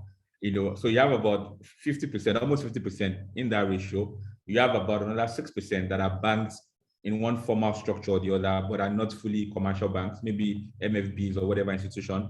And then another very, very significant chunk being banked by the informal sector. It can be things like some form of Ajo, some form of micro savings for the other. And then the real problem is about 36% of the people are still completely financially excluded. 36% of the people are financially excluded. Now, there's something I also want to share, right, that I think that your solution can help address. Now, when we talk about the unbanked generally, people think about it, you can focus and say unbanked and mean this 36% of Nigerians that we're talking about. But there's also another category that still fits into financial inclusion, but they are not directly what you call unbanked. They are more of underbanked. So what this means is that maybe because I have a certain level of education, I've been able to open one bank account, but then I do not use that bank account because number one, I do not have a smartphone, so I cannot download an app. And then the bank is far from me, maybe because I live in one remote village. So you can say I'm financially included, but I'm completely underbanked because I'm still keeping my money under the mattress because banking for me is an inconvenience. So there's another segment that, yes, you may not call them underbanked, but they still fall under unbanked. So you may not call them unbanked because they're actually underbanked, but they still fall under that segment of unbanked because they are not accessing financial services as they should. So that is another category that we need to watch out for. But essentially, these are the people that we are trying to provide services for. And then, of course, the benefits are numerous. I spoke about poverty eradication earlier, economic stability, customer protection. A lot of these things have already been talked about. Also there's closing the gender gap, which is key as well. Because you realize that when you have more financial inclusion, the gap in gender equality reduces significantly. So that is a major one. And for nation building, I like to say that we're all capitalists, because Nigeria is a capitalist country. And what that means is that if I'm successful, if you are successful, what it means essentially is that Nigeria would be successful because I'm creating jobs. You guys are going to start up companies as well, create jobs. There's always a trickle effect to capitalism because by me creating jobs, the person I'm creating a job for too is creating jobs. He's going to have a driver, he's going to have a security man, he's going to have, so capitalism just really trickles down. So when the people are prosperous, they are able to pay more taxes. The country as a whole becomes more profitable. And then as well, inclusion strategy, this has been really thoroughly addressed by the CBN, so I can skip that. So barriers to financial inclusion. So I feel like you should also take note of this because this is going to go into whatever it is you're working on. So lack of income. There is a point that someone raised a while back and it's very, very valid, which is that, for a lot of people, there's a problem of economic inclusion, even before financial inclusion. What that means is that they are telling me to open a bank account and keep some money there, but I have not even eaten. I'm living from hand to mouth. So if I'm living from hand to mouth, where's the money I want to put in the bank? So that's something that needs to be looked into as well. And then, but however, it doesn't mean that we can't still financially include the person because we can provide payment services that provide certain services and all that. So that's something to take note of as well. Then, of course, I spoke about access points earlier, which I was talking about agent network. Literacy level is another big problem that we have as a country because you realize that I don't need to go to 5. You guys think about even the whole idea of selling votes. We have elections coming up, and there's so much. There's a lot of conversation around, someone sitting down and giving you 5,000 naira, 10,000 naira to vote for a candidate, and you actually vote for that candidate, knowing that you don't even have any idea of what that candidate is up to. You just know that you are selling your vote. But when you say you are selling your vote, what you're actually doing is you are selling your future and the future of your kids. Because anyway, I don't want to go into a political conversation, but the idea is that people are not literate enough to understand the consequence of a lot of things that they are doing. We have a country where, for those of you that are in Lagos, the yellow and bus drivers, the traffic lights to them is more like a suggestion and not like a order. When they see red, it doesn't mean that they have to stop.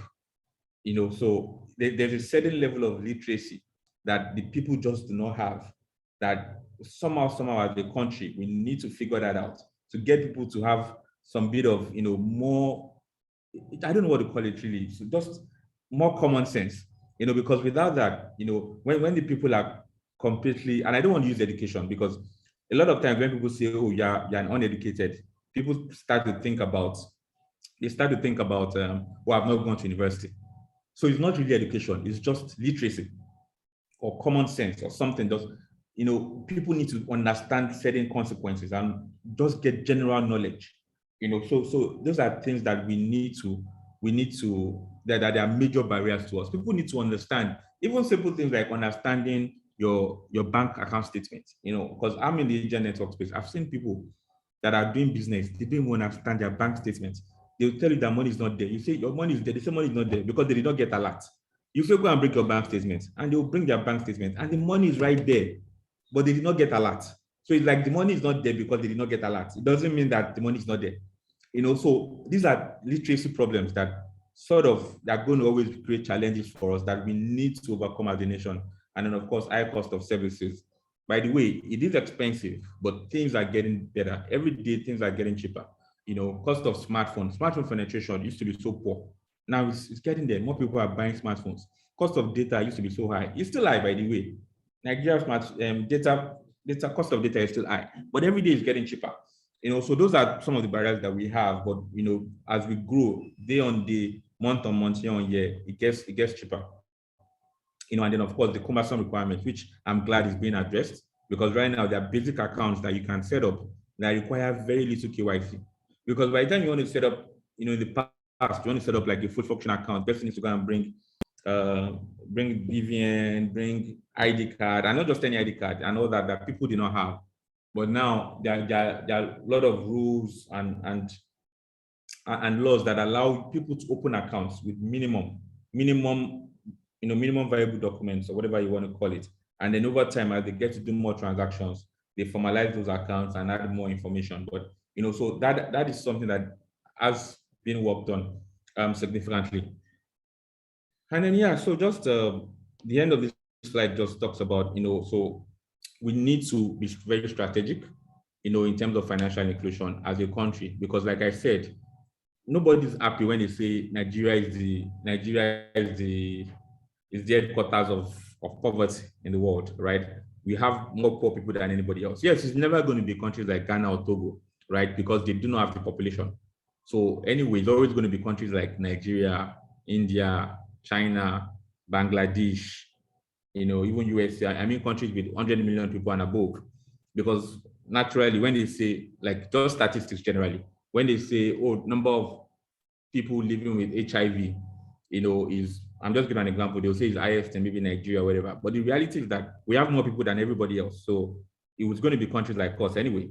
The key thing is that it may be 5% of our population, 10% of our population, but at the end of the day, it is still a very, very significant number. So when they say we have highest poverty numbers, it is not good stats. It is something that needs to be addressed and can only be addressed. The first level, it is not the solution, by the way, but the first level, the fundamental roadblock, the foundation that we need to lay to address it is financial inclusion. People need to be known on one formal system or the other to say there's a solution that you are registered on, that you belong to, a banking service, a credit service, an insurance service, a bank, whatever it is, you need to belong to something before I can say, I know you and I want to provide services for you to get you out of that. So essentially, that is why financial inclusion, that is why there's so much hype about financial inclusion. Everybody's saying financial inclusion, we need to solve for financial inclusion. So that is the underlying factor. And that pressure will be there as long as we continue to have our 30%, 35% financially excluded people. They would always, be that problem of providing financial inclusion. Now, in terms of our problem statement, I'm sure that you guys have all gone through it. Data remains the data, so there is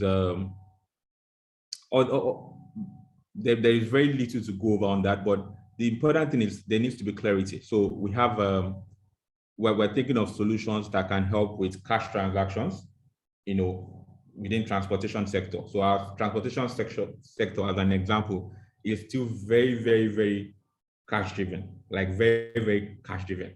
For those of you in Lagos, so a simple example, for those of you in Lagos, if you've entered BRT recently, there's a service called Cowry.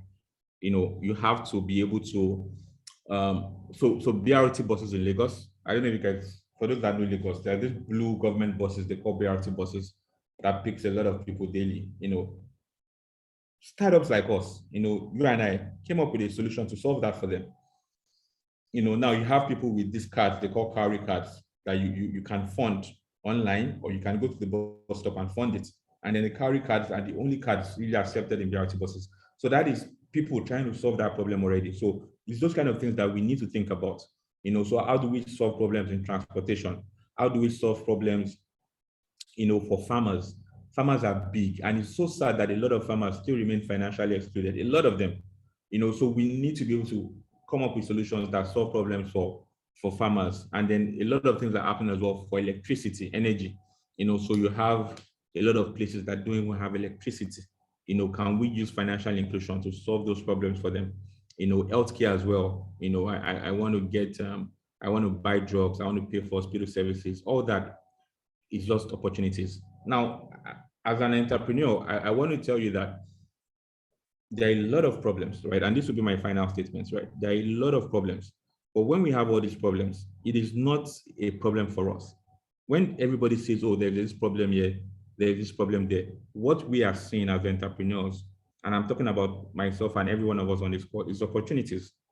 So the fact that all these people do not have financial services is not something for us to shy away from. It's something that we should own and say, this creates an opportunity for me to build something good, to build something profitable, to build something that I, my country, my family, everybody will be proud of.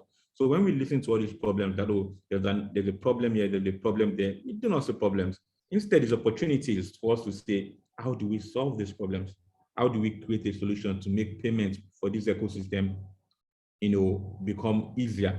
How do we create a solution to make sure that, lending, to make sure that, transportation, energy, and all these things are easily solved? So that is really what we are here for. And, I'm wishing you guys the very best. And I'm happy to be involved in this as well. I'm excited about the future of Nigeria and whatever you guys come up with. So thank you very much for the time.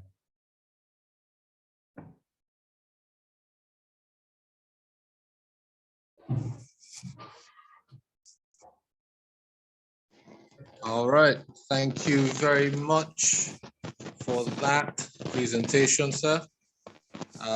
At this time, we'll be taking questions from our participants, so please put your hands up. I see Awal of Hero Ventures has his hand up. Please, if you have questions for this session, I need to see you raise your hand in the participants list. So some of us keep falling in and out of the meeting. I hope we didn't miss too much.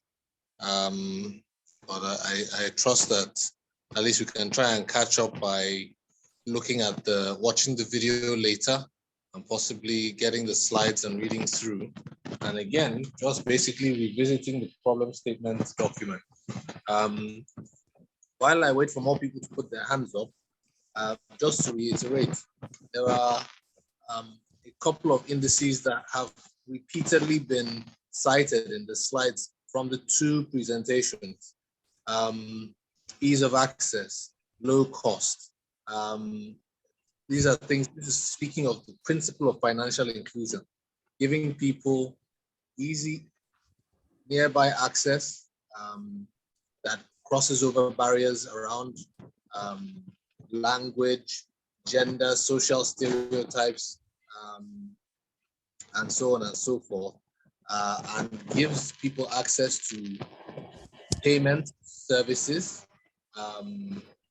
savings, insurance, credit, and pensions. And in terms of this particular challenge, you're looking at solutions that you can develop or come up with that give people that are underbanked or unbanked in the following sectors of the economy a way to make payments, make savings, get insurance, get credit, or get pensions. So they're looking at agriculture, looking at transportation, looking at energy, and some others. So please, this is the problem statement. You need to be focused on it, and you need to pick an area in it and create a solution that speaks to some people in that sector, providing them easy access to either payments, savings, insurance, credit, or pensions. So please note that that's what the problem statement is. That's what you're working at. So quick notes, tomorrow there's going to be a session by 10 a.m. where the lean canvas will be discussed. You'll be introduced to the lean canvas model or approach for presenting an idea. So there are many ways you can talk to people about what you have created or what you are thinking about as a solution. The lean canvas is a very straightforward,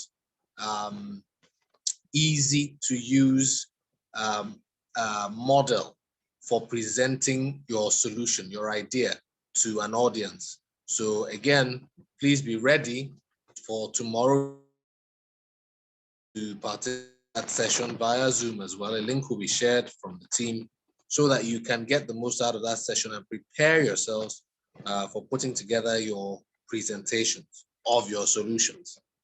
All right, so I've given everyone lots of time to put their hands up, but so far it's only Awal that has his hand up. So Awal of Hero Ventures, please, let's hear your question.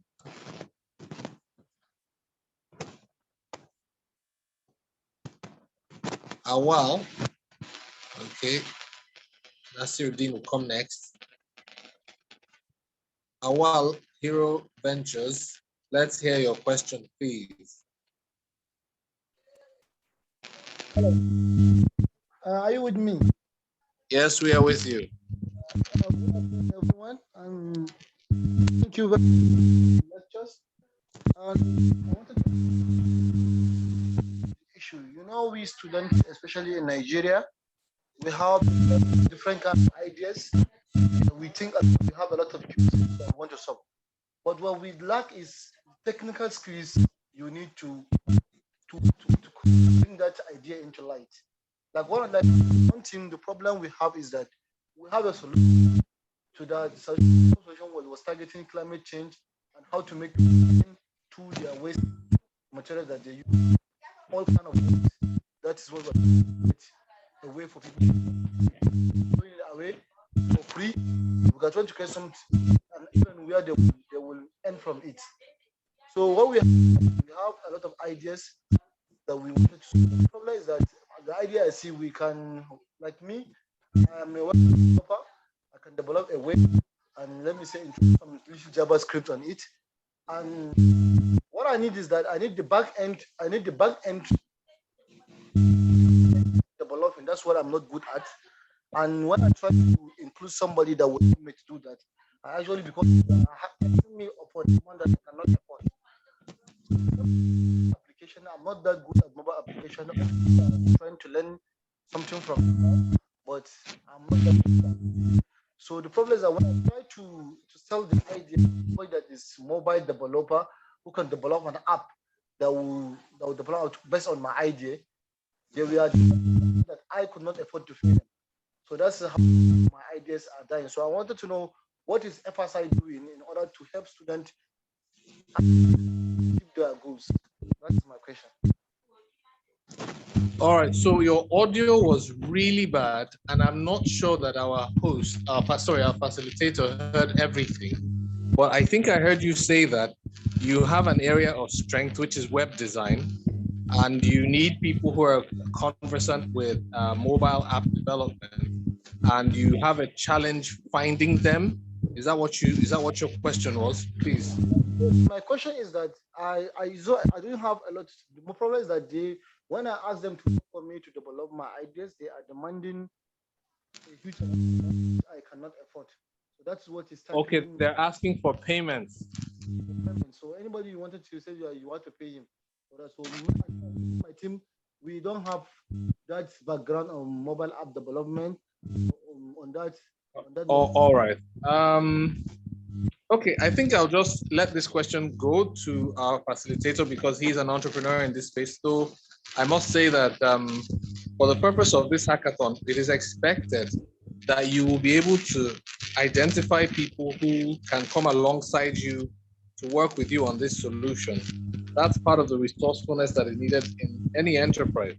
But I don't want to put words in our facilitator's mouth, but I'll let him take this question and answer you. All right, please. So that's fine. That's fine. No problem at all. So the only thing I just want to say, Awal, is that if you want to start a tech business, which it is, I think that you really should, because that's where the world is right now. If you want to start a technology business, at the very beginning,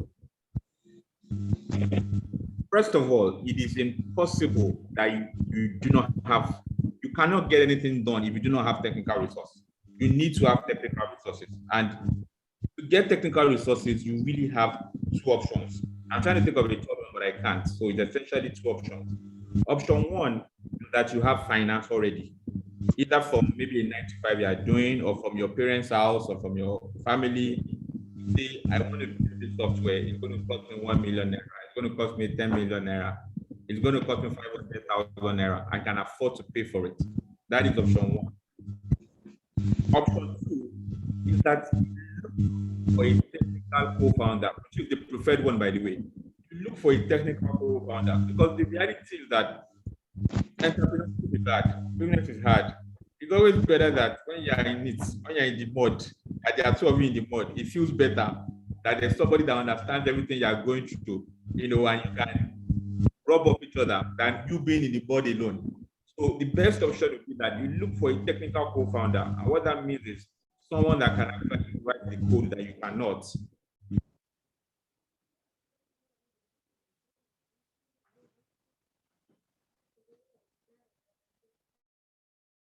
Wow. So I've been talking since I didn't know I was on mute.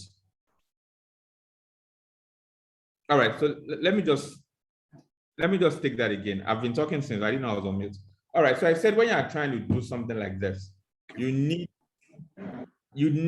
are two options, right? Two options for you to get it done.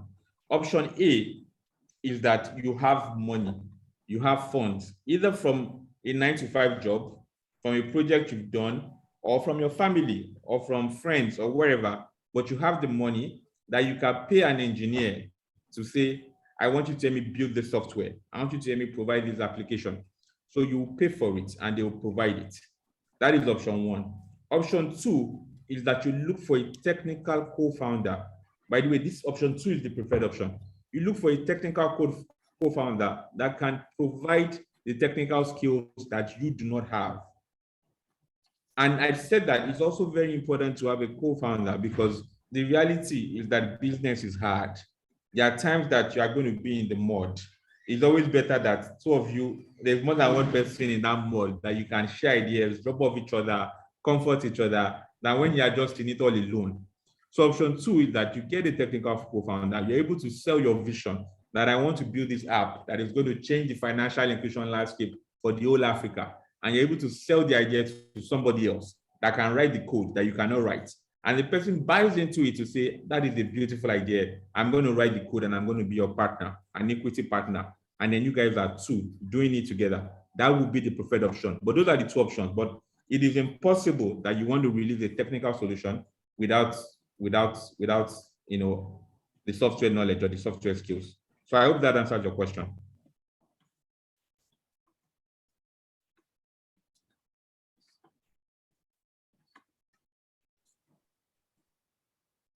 Derek, I hope you got that. Okay, so let's take the next question. Nasiruddin, please unmute yourself and ask your question. Good afternoon. I will say a very big thank you to the organizer. My question is focused on two things. This type of project we are trying to solve. One, is it something that, because from what I understand we have been talking about, is we are trying to address financial inclusion challenges in the earth, agriculture, trade. And I've just been saying something around maybe application. Can we build a solutions that is related to data analytics? That's number one question. Number two question, from the way when I check the platform for this particular cartoon, I see there is the ideating stage, the mock-up stage, and the physical classes. Can you please explain more on those three stages for us to know how we can try to leverage on the timeline given to us on this hackathon? Thank you. All right. Sorry, I think I was locked out of the audio for a minute. I just had two questions from someone just now. That would be, is that Nasiruddin? Yes. Okay, so we just got your two questions. I think your first question, I think our guest will take that. Then the second one will be more of the team will share with you on that sequence of events. So, so we've done that, your first question. Very quickly again, what was that your first question? Repeat just your first question again quickly. Hello?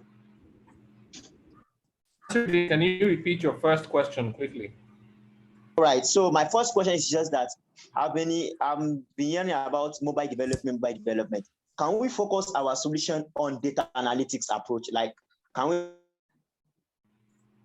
say, okay, we are not trying to build something around trying to have a mobile application or web development. We want to have a good data structure and a good artificial intelligence and machine learning applications or machine learning approach that will be able to solve and address one of the issues mentioned in the previous slide. Okay, all right. So you're saying you want to build a solution that is based on data mining or machine learning. Yes. Data analysis. That data analytics when it functions, approach, it helps solve one of the problems that is in the problem statement, one aspect of that problem statement. Is that correct? Yes. Okay. All right. So we've got your question. I think in the end, our facilitator may speak to that, but I'll also have Aitwa speak to that. But let me take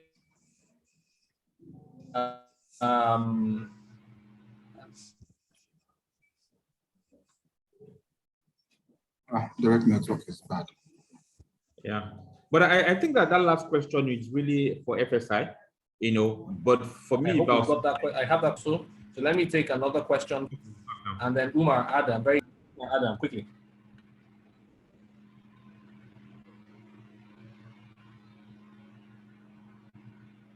Team Root Care, and then Umar Adam. Quickly, let's. Can you hear me?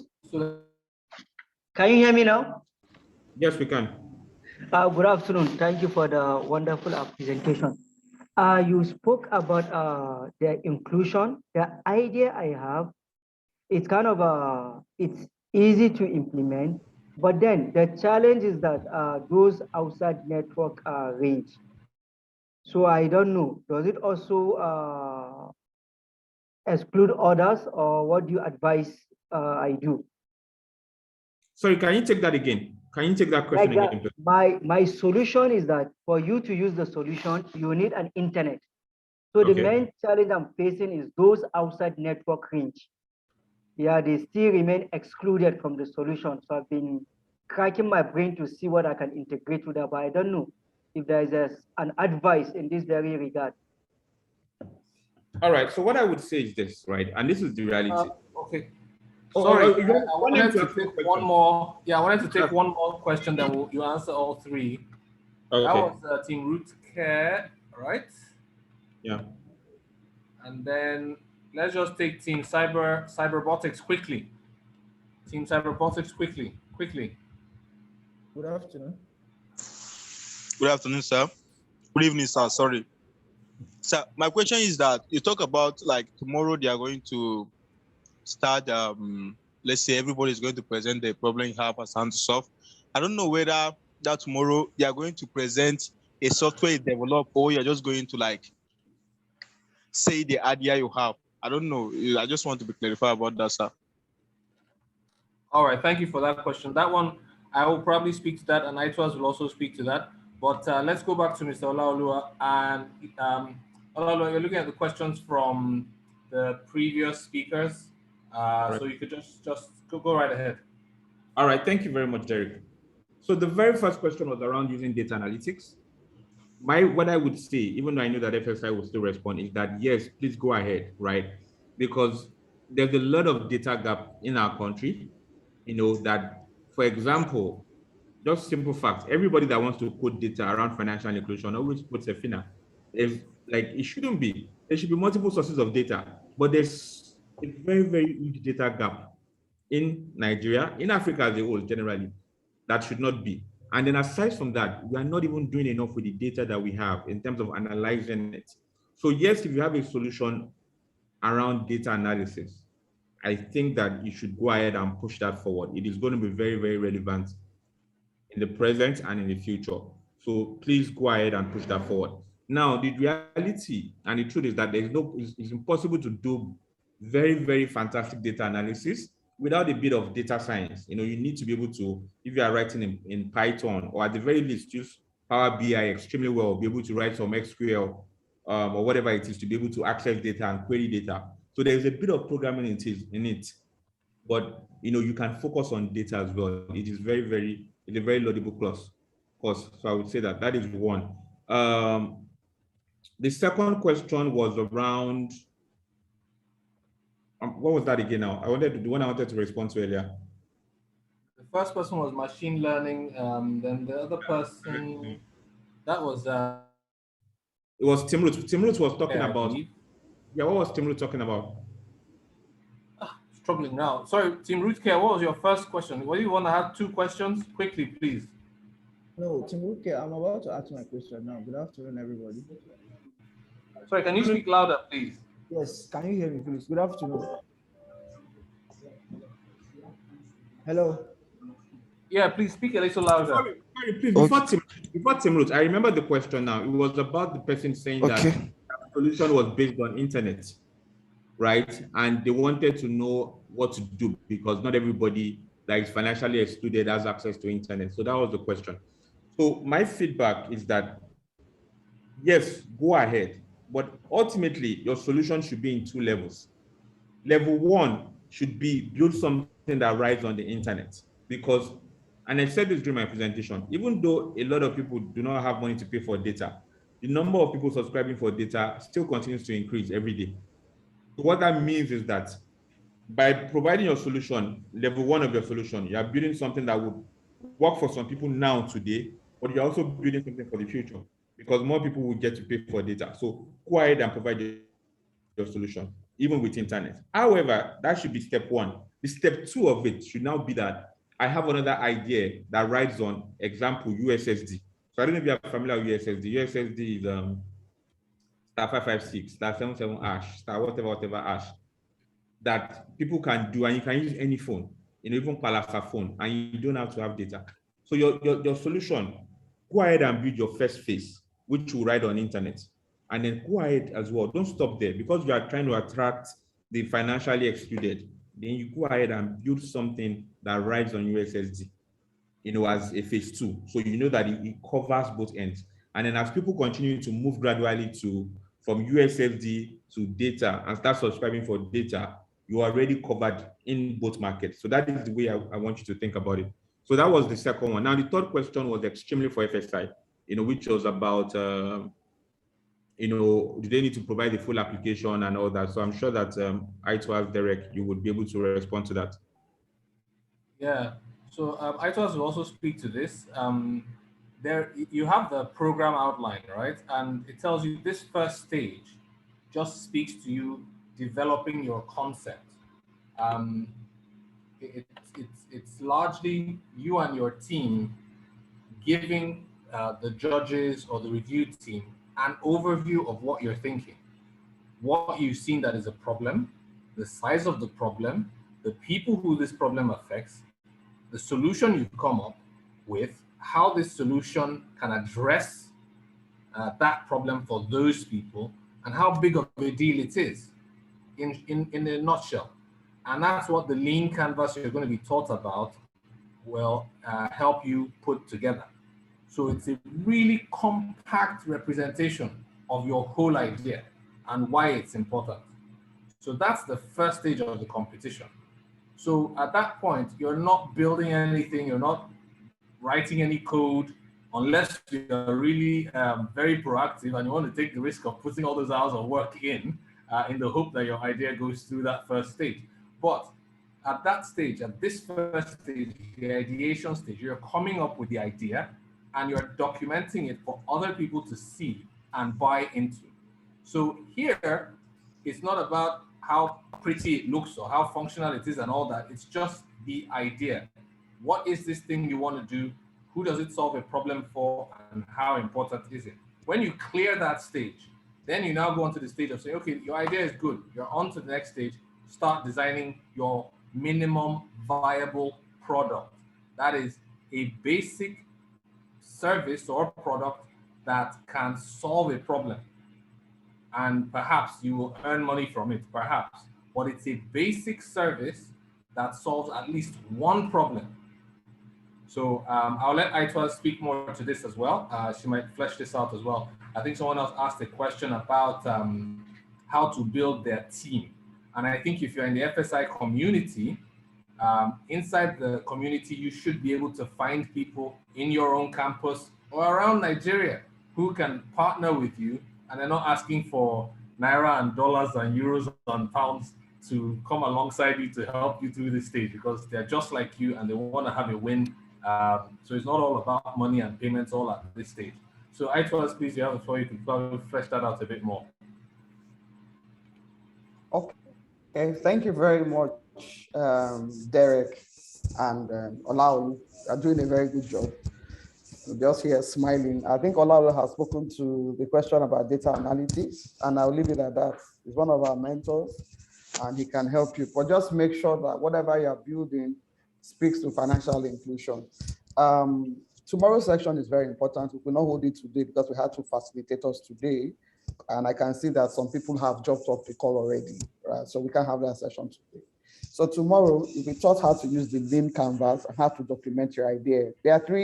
It's a 3-round hackathon. The first stage is the ideathon. Sorry, the event flow you got presupposes that you are submitting your ideas tomorrow. No, you're not submitting the lean canvas tomorrow.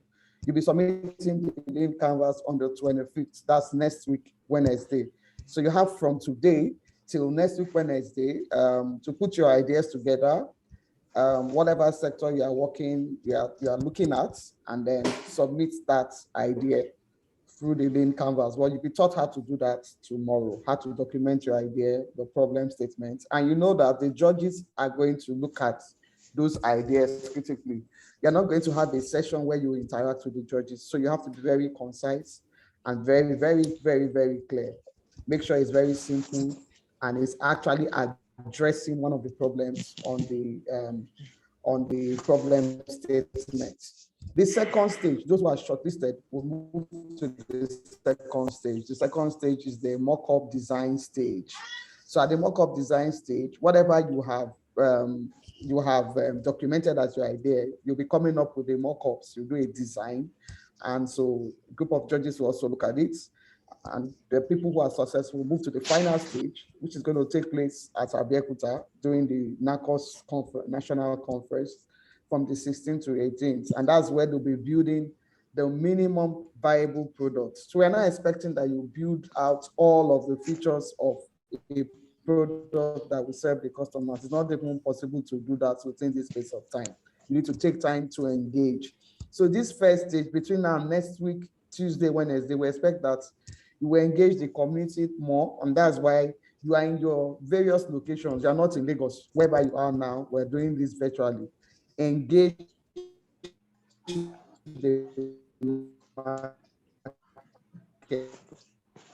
engage the people and talk about the solution, how you want to solve it, and all of that.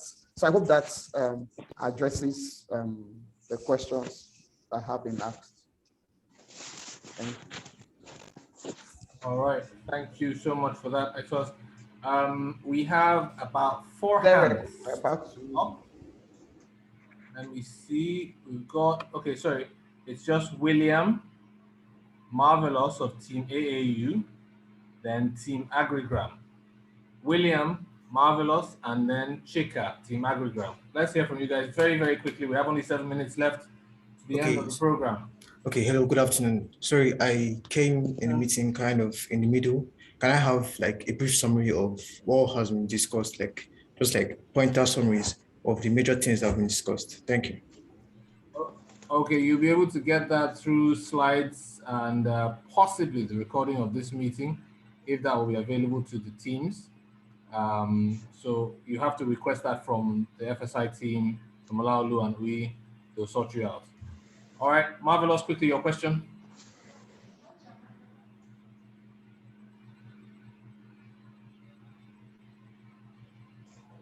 Marvelous, where are you?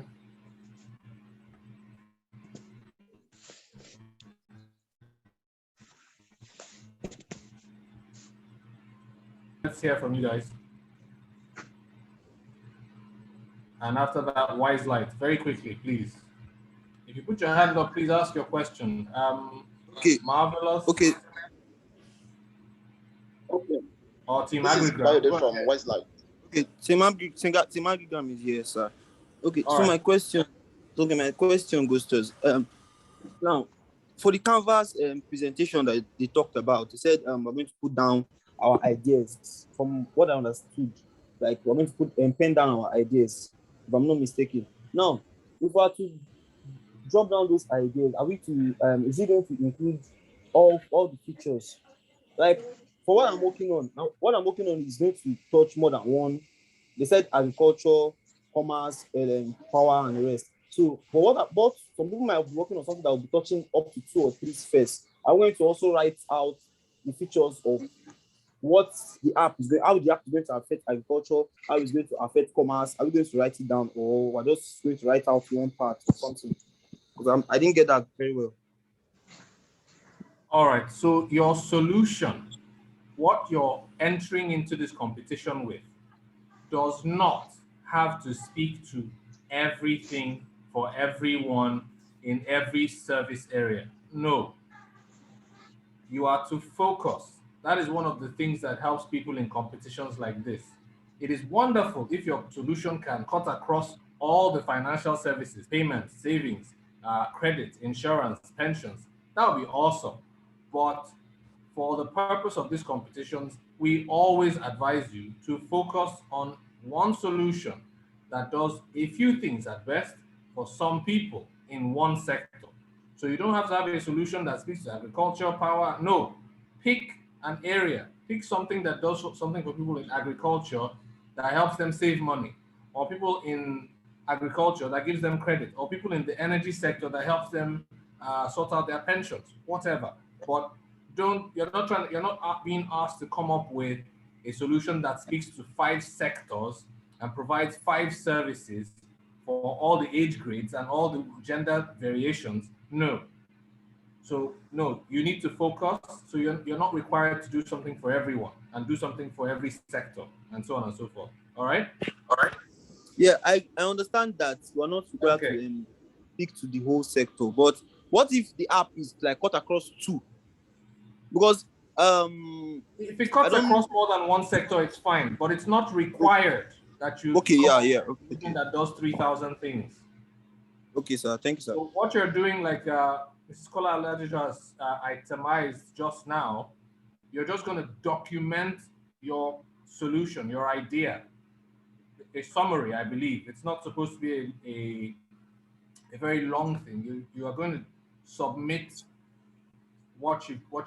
your entry, basically. You're just going to document it, say, oh, we are building this.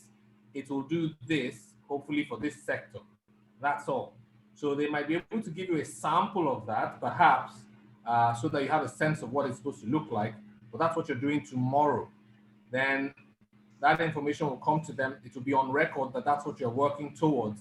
And you're now going to flesh out that short statement in a lean canvas presentation that will be done next week. Okay. Aha. All right. Thanks, sir. Who's Hello, next? sir. White Light? Can you hear me? Sorry, Marvelous. Or Wise Light. Anyone? Wise Light. Can you hear me? Speaking. Okay. Bayode from Wise Light. Thank you for the presentation so far.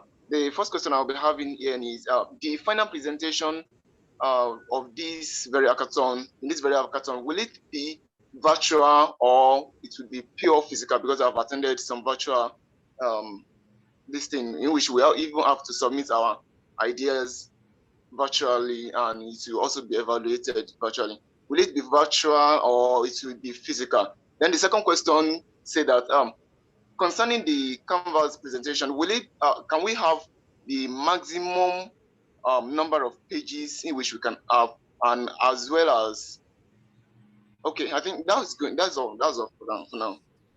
Thanks. All right. I think I told us just let me quickly take that. Yeah, thank you very much, Derek. The Ideathon stage is a virtual hackathon. It's strictly virtual. And so ensure that whatever you are putting together as your idea on the templates we'll share a template with you, a lean canvas template with you after taking you through how to use a lean canvas. And then we'll share a template with you. So it's a one-pager. We don't expect stories, histories, just a summary of your idea. It has to be very clear. So you don't rush to document your idea. Take time and think through it, brainstorm with your colleagues, and you can reach out to us if you need further clarification. For instance, documenting your problems is just the top 3 issues you have identified. You're not going to list 10 issues that you want to solve within this hackathon. What that means is that you have built a solution that you want to come and present, and you may likely be disqualified. So the Ideathon is strictly remote. No interaction with the judges. No interaction. It's strictly remote between now and the 25th. It kicks off immediately after this session. So after this session, you go and think again. I want to work on the agricultural sector, transportation, energy. What's that simple idea? And from our experience, the judges like simple solutions. Anything that is too complex, I'm not sure you'll come tops. I'm not going to be a judge at the final stage, but from what I've seen with the judges, was very simple, easy to use. It's fine. That's what it is. And then we'll share a template with you. I think I've addressed the 2 questions that have been asked. A template will be shared with you. So it's not a number of pages, it's a template. But we'll show you how to use the template tomorrow. And then it's remote. The second stage too, if you're able to get through the first stage, you're shortlisted for the mock-up stage. Your designs, whether you use Figma or any other design solution, is still going to be remote. It's the final stage. So this is a virtual and physical hackathon. It's the final stage, the MVP stage. That's the physical one. That a panel of judges will be seated and they will interact with you. But you will be required to also submit your solution through your dashboard. And so the judges could interact and would likely interact with your solutions first, even before the day you'll be presenting your solution. Yeah. Okay, thank you so much. All right. Tim, AU. Marvelous. Yes, I'm here, sir. Go ahead. Okay, thanks for the opportunity and for the presentation so far. I just wanted to ask a simple question. If a system that creates room for a reduced consultation fee, if it's considered a valid financial inclusion project? Reduced consultation fee for what? Health. Yes. So well, I think I'll leave that to ITOS. A system that offers people access to a reduced consultation fee for getting health services. Yes. Well, okay, so I think I'll allow you to speak to this as well. But I think the key word here is innovation. And during Mrs. Nwabuku's presentation, she talked about affordable services. So to an extent, it will speak to it. If it's affordable, whatever you can do to make it affordable, to make it accessible, right? That the poor can participate, can benefit. They can be the primary beneficiaries of that service. I think it's fine. But the most important thing is how you document that idea, how you present it, that it looks innovative. So you'll be judged on some criteria. One would be how original is this idea? How innovative is this idea? How scalable is this idea of yours? Is it just going to work in one part of the country? It cannot scale across other parts of the country. That's something else they will consider. They will also consider your presentation skills. The judges will not want to be thinking, and I'm one of the judges at the IVET on stage, be thinking about what does it really mean? Oh, he said it's going to be affordable. Affordable in what sense? No judge wants to be thinking about that, trying to enter your mind. So you need to make it easy. So let me give you an example. There's a solution, I think it's Reliance HMO. They have a solution that you can do online consultation. So you don't need to go to the clinic, for instance. Is that innovative? I think it is innovative, and it worked during the COVID era, right? So you need to think about how innovative that solution is, that it will appeal to the sentiments of the judges to get you there. Laulu, I don't know if you have more to add to it. Laulu Awojodu, not my Laulu. It's fine, Larry. So you're very correct, right? I think when it even comes down to it, is the packaging. So even though you are providing a solution that helps with health, if you can, just package it in the way that says, this solves health, but at the same time, it gives us all this data of people that we can financially include. I think it just solves the problem. So for me, is how you package it. But I think that yes, you should go ahead with your idea, but be conscious of how it's being packaged, and then you should be fine. Okay, sir. Thank you. Thank you very much. Thank you, Ma. So, once again, I want to take this opportunity to thank FSI Management Board and everyone that helped us get this session, this entire competition up and going. And at this time, it's my pleasure to invite up to give us closing remarks and a vote of thanks. A very key partner to this project, the body from which a lot of our participants in this competition are drawn from. The NACOS president, I hope he's online with us, Comrade Olamilekan Toyiba Bolade, to give us a vote of thanks in closing.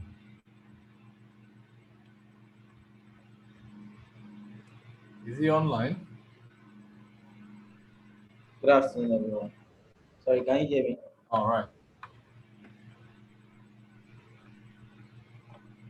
Sorry, can you hear me? Leko, we can Very hear you. faintly. Okay. Really good. To the speakers, to the organizers, FSI, we sincerely appreciate you for the good work. And to the speakers, we appreciate you for doing justice to the discussion. Really appreciate you. And to our moderator, so I don't get fined, Mr. Derek, thank you so much for this. Look forward to seeing you at physically at Belkota.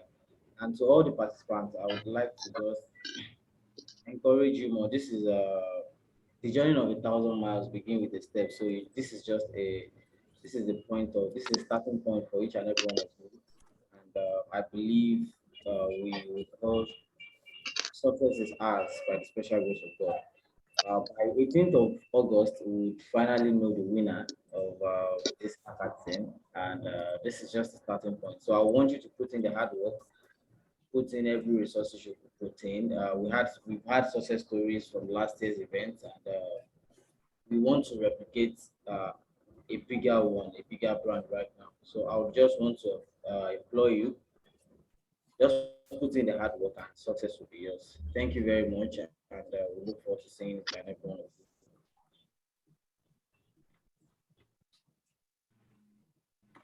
All right. Thank you very much, Mr. Olamilekan. And with that, we have come to the end of today's webinar. If you can everyone hear me? Yes. Can you hear me? Yes. Yeah, All right. So with that, we've come to the end of the session. I'm very happy to have seen all the team here. I like all the names I'm seeing, lots of sparks of creativity in the naming alone. So I'm looking forward to seeing what you guys are going to put together for the competition. A quick reminder that we are in a session just like this for 10 a.m. tomorrow morning on the Lean Canvas. And I would encourage you to go online, go to YouTube, and you'll see short videos on the Lean Canvas. So you get a bit of a heads up of what that session is going to be like, so you can get the most out of it. The Lean Canvas is one of the ways you can bridge the gap between you and your idea and other partners who will come on board if you know how to put your idea forward to them. So please prepare for that session tomorrow and be on time for it. Please make sure you have lots of data and you're at a good place that has good internet so that we don't have anybody dropping out of the meeting. Every team should have at least one rep that stays through to the end of the meeting and gets all the information. It is to your benefit. Please make sure you do so. And with that, I thank us all once again. Thanks to our hosts, the executive management of FSI, our partners, CBN, Flourish, and so many others, NACOS, EXCO, everyone, and all our competitors. Thank you so much. Aitwaz, did you want to say something? Yes, I said, please don't leave out AXA Mansard. And then my colleague Olalu has an information to pass to the participants, very important, about their teams. All right. Thank you. So I was acknowledging AXA Mansard also as one of our supporters, and we have Eniola in the room. And then we also want to pass that information across. Olalu, please go ahead.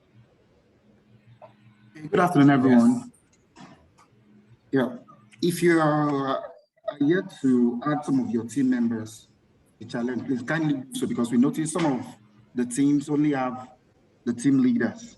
So some of you sent out invites for your team members to join, and they are yet to accept the invite. Please kindly tell them to do so. because it's one of the requirements for the challenge. Also, please, just do that. You must have gotten a mail from me on that. Just a quick reminder for that. Thank you.